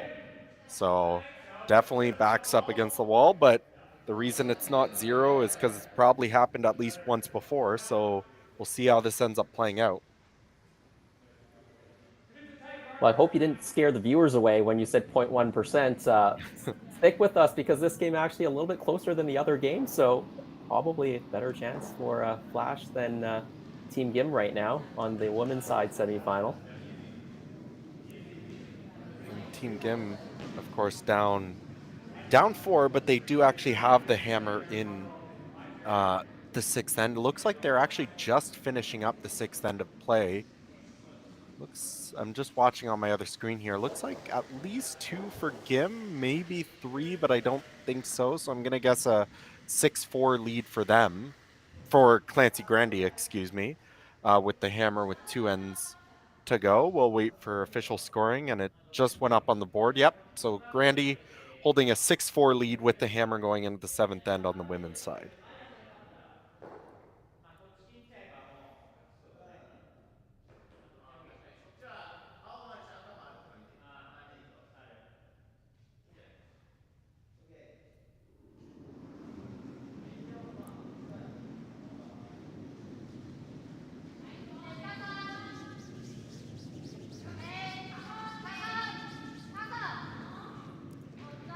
This end pretty much shaping up more or less wide open.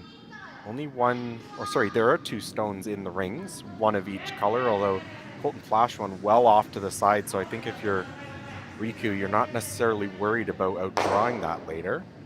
Looking for a double peel, but just pushes it through the hole, rolls the shooter out of the way, And excuse me, I didn't see the color of the rock at the top 12. It is another Colton Flash stone, so sitting 2 at the moment, I think you're probably going to see him guard for a while. Eventually, 2 stones sitting in the 12-foot is probably not enough to block Riku from just drawing in for a single point. So eventually they're going to have to make some kind of a tap to the 4-foot or draw. But for the moment, he's content with just throwing up a couple guards and hoping that Team Yanagasawa can't come up with a good double peel.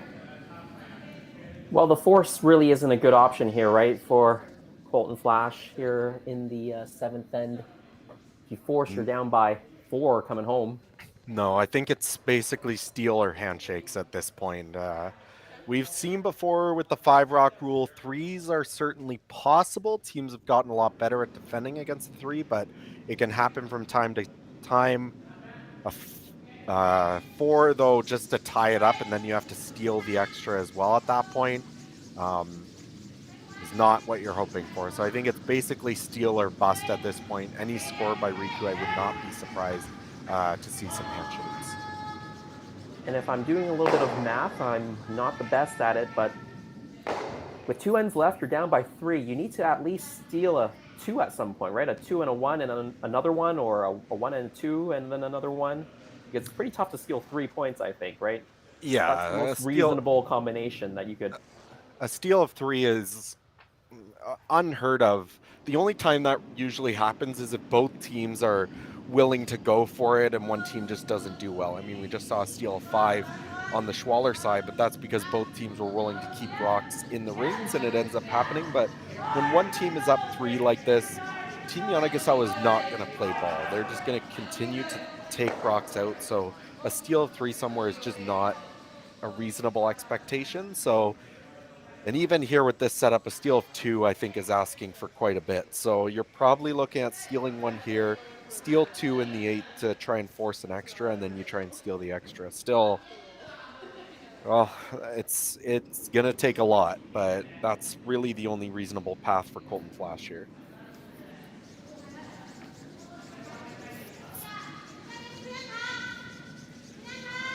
Yanagasawa, I think he had a quick look at playing the double of the 2 rocks in the rings. That's a pretty long double. You can also just try to peel off the guard or run this guard in and get one of the ones in the house. This Japanese team, his 3rd is Tsuyoshi Yamaguchi, 2nd is Takaro Yamamoto, Satoshi Koizumi throwing the lead stones from Karuizawa, Japan.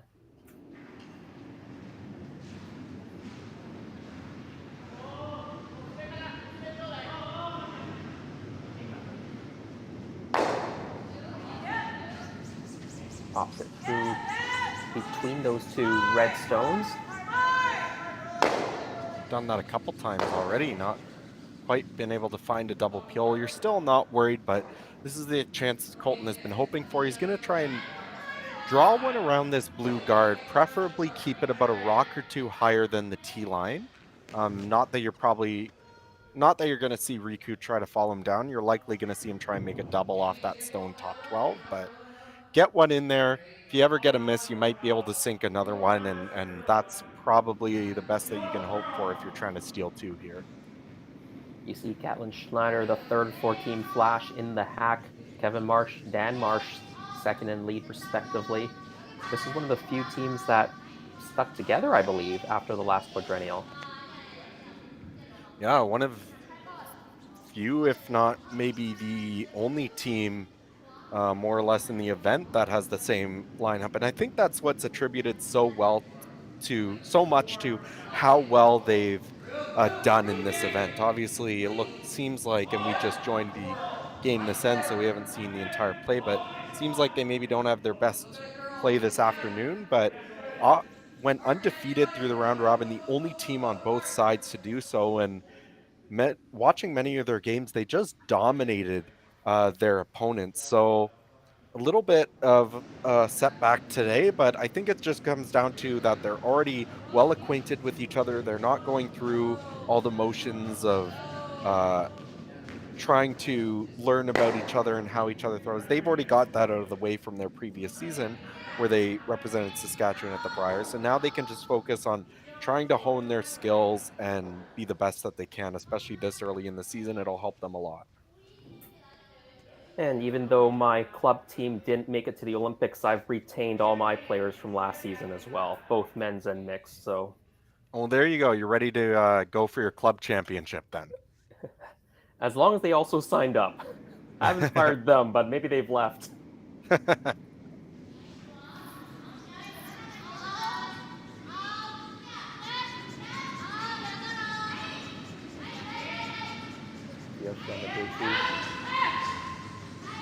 the one, this red guard into one of the, or this blue guard into one of the red stones, just clips it, but I'm not sure it's going to get it out.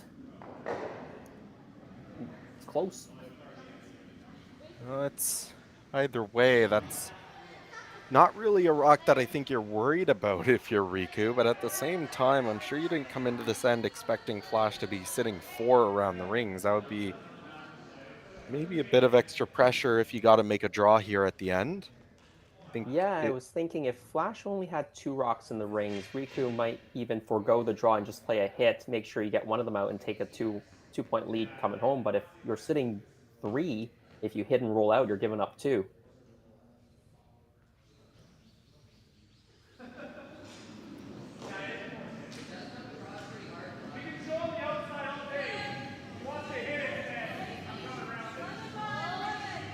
But for the Japanese team, they did open up the front because that rock in the top 12 was also a bit dangerous. Colton could come around that later, so moving that to the side, whether it's in or not, is certainly still helping the Japanese team. They've got the draw to the button on the out-turn side wide open right now.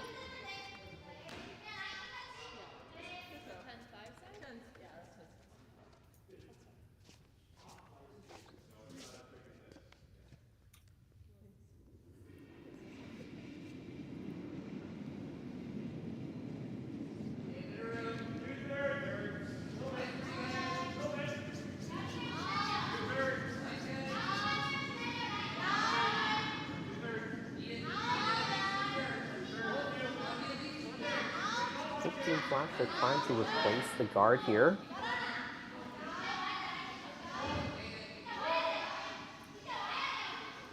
Not looking for it to be in the rings, because if it's in the rings, the Japanese team would hit and stick around and be second shot. So leaving it up in front, if it was the last stone, they might try to get a rock into the top 12, a nibbler. Yeah, I think they're content with this right now. It'll be interesting to see what Riku decides to do, depending on how confident he is in the draw. If it's been a while since he's thrown one, you could take the opportunity to try to draw or freeze now. It's not that enticing, but it would give you the opportunity to get draw weight underneath you. Other opportunities, of course, you could just try to peel the guard again, get one of the other side reds out. But you really shouldn't be worried about those rocks sitting around the rings, I don't think, so.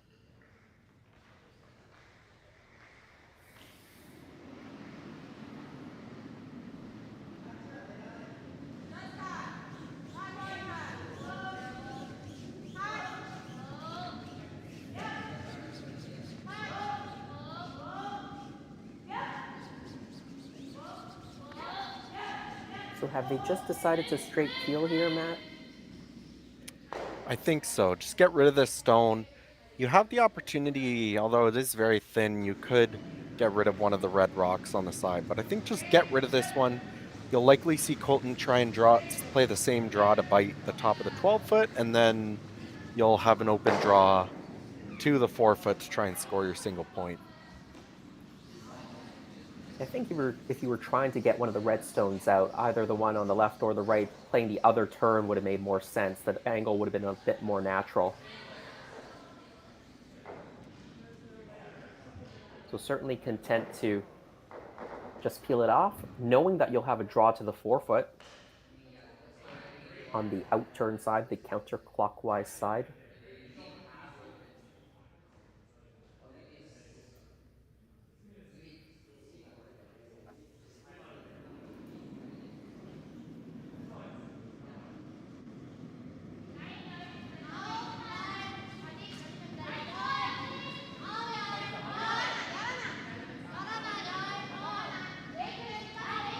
think they'll play the same guard or maybe try to put it into the top of the 12? I Maybe think just you'd like fighting. to, yeah, I mean, the same guard is fine, but I think you'd like to just bite the 12-foot. Why not just sit 4 if you have the opportunity to? Riku's still got to draw the 4-foot, so you throw the same guard, that's fine. But at deepest, you'd like to just bite the 12-foot, sit your 4th shot or 3rd. We don't know about that 1 stone. But it gives you the opportunity, if Yanagasawa ever happened to, miss the house entirely, it's just an extra point on the board. As long as you don't slip all the way in and give him a nose double or something like that, then you'll likely force him to draw. So the tolerance is a guard. Throw a guard, let the sweepers give you the biter, and that's what they do. Yeah, I think that does the job. Doesn't quite get as much curl as maybe he was hoping for. Might give Yanagasawa the opportunity to make a hit on this shot stone. Has to be very careful, though. If you ever just touch that rock that Colton just threw, you're sailing through, and it's a big steal. Yeah, and certainly even if you make contact with shot stone, you can't roll out, or else it's 2 as well, maybe even 3. We don't know exactly whether that red stone is just biting or the other red stone is just biting or not. Well, a bit of pressure here for Riku-san. Final stone, 7th end. He is up 6-3. Looking for a hit and stick to take 1 more. Gets 1. You might see Team Flash shaking hands. Just gets by the guard. A little bit casual on the sweeping near the end. It got much closer than I thought it should have. Yeah, they must have been very confident in that spot of the sheet, because early on it looked like it might have been curling. So it is 7-3 right now. Team Flash having a talk, and they have decided to shake hands and call it a tournament. So Team Flash, losers in the semifinal, and Yanagasawa, the 5th seed coming in to this playoff round. They've rattled off a quarterfinal win earlier today against Steve Laycock, a local Saskatchewan team. Now they've knocked off another Saskatchewan team, Colton Flash, and they're on their way to an all-international final against Team Schwaller. Of course, that was our feature match earlier. Schwaller defeating Mike McEwen from Ontario now. But we didn't see the whole game.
Well, Matt, we're going to have a now look at the final game on the women's side.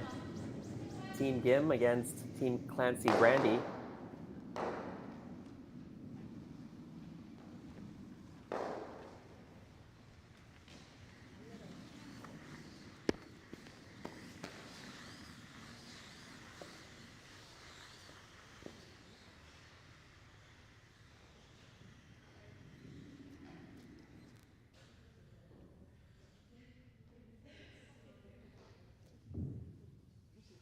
Unfortunate for Team Gim on how that last shot worked out. The shooter rolled out, took the other blue stone out as well, and Team Grandy now, they've got a open house. And I believe this is the final stone of the 7th end for Clancy Grandy. It's the chance to take a 3-point lead here going into the final end.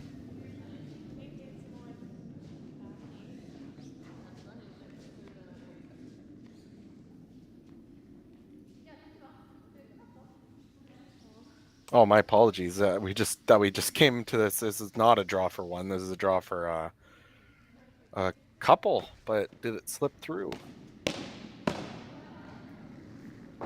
May have slipped through. If they had made it, I think handshakes would have been very quick. Yes. Team Grandy is up 6-4 after, was up 6-4 after 6, so. Looks like at least 2 points there, so definitely at least 8-4, and that'll be it. They decide to shake hands, so it'll be Clancy Grandy moving on to face Silvana Tiranzoni in the final of the women's event here in Martensville. Grandy against Silvana Tiranzoni. The other final has Yanagasawa up against Schwaller. Those were scheduled to begin at 4 Saskatchewan time, 6 if you're in the Eastern time zone. Might have a little bit of a delay just because of when these games ended a little bit later than scheduled. So just have your streams up and running. We'll get to the live coverage when we start. Well, that brings us to the end of semifinal coverage here at Martensville. Matt Hall, thanks for joining me once again. We'll see everybody in an hour, maybe just a little bit longer than that, for the finals of Curling Stadium Martensville International.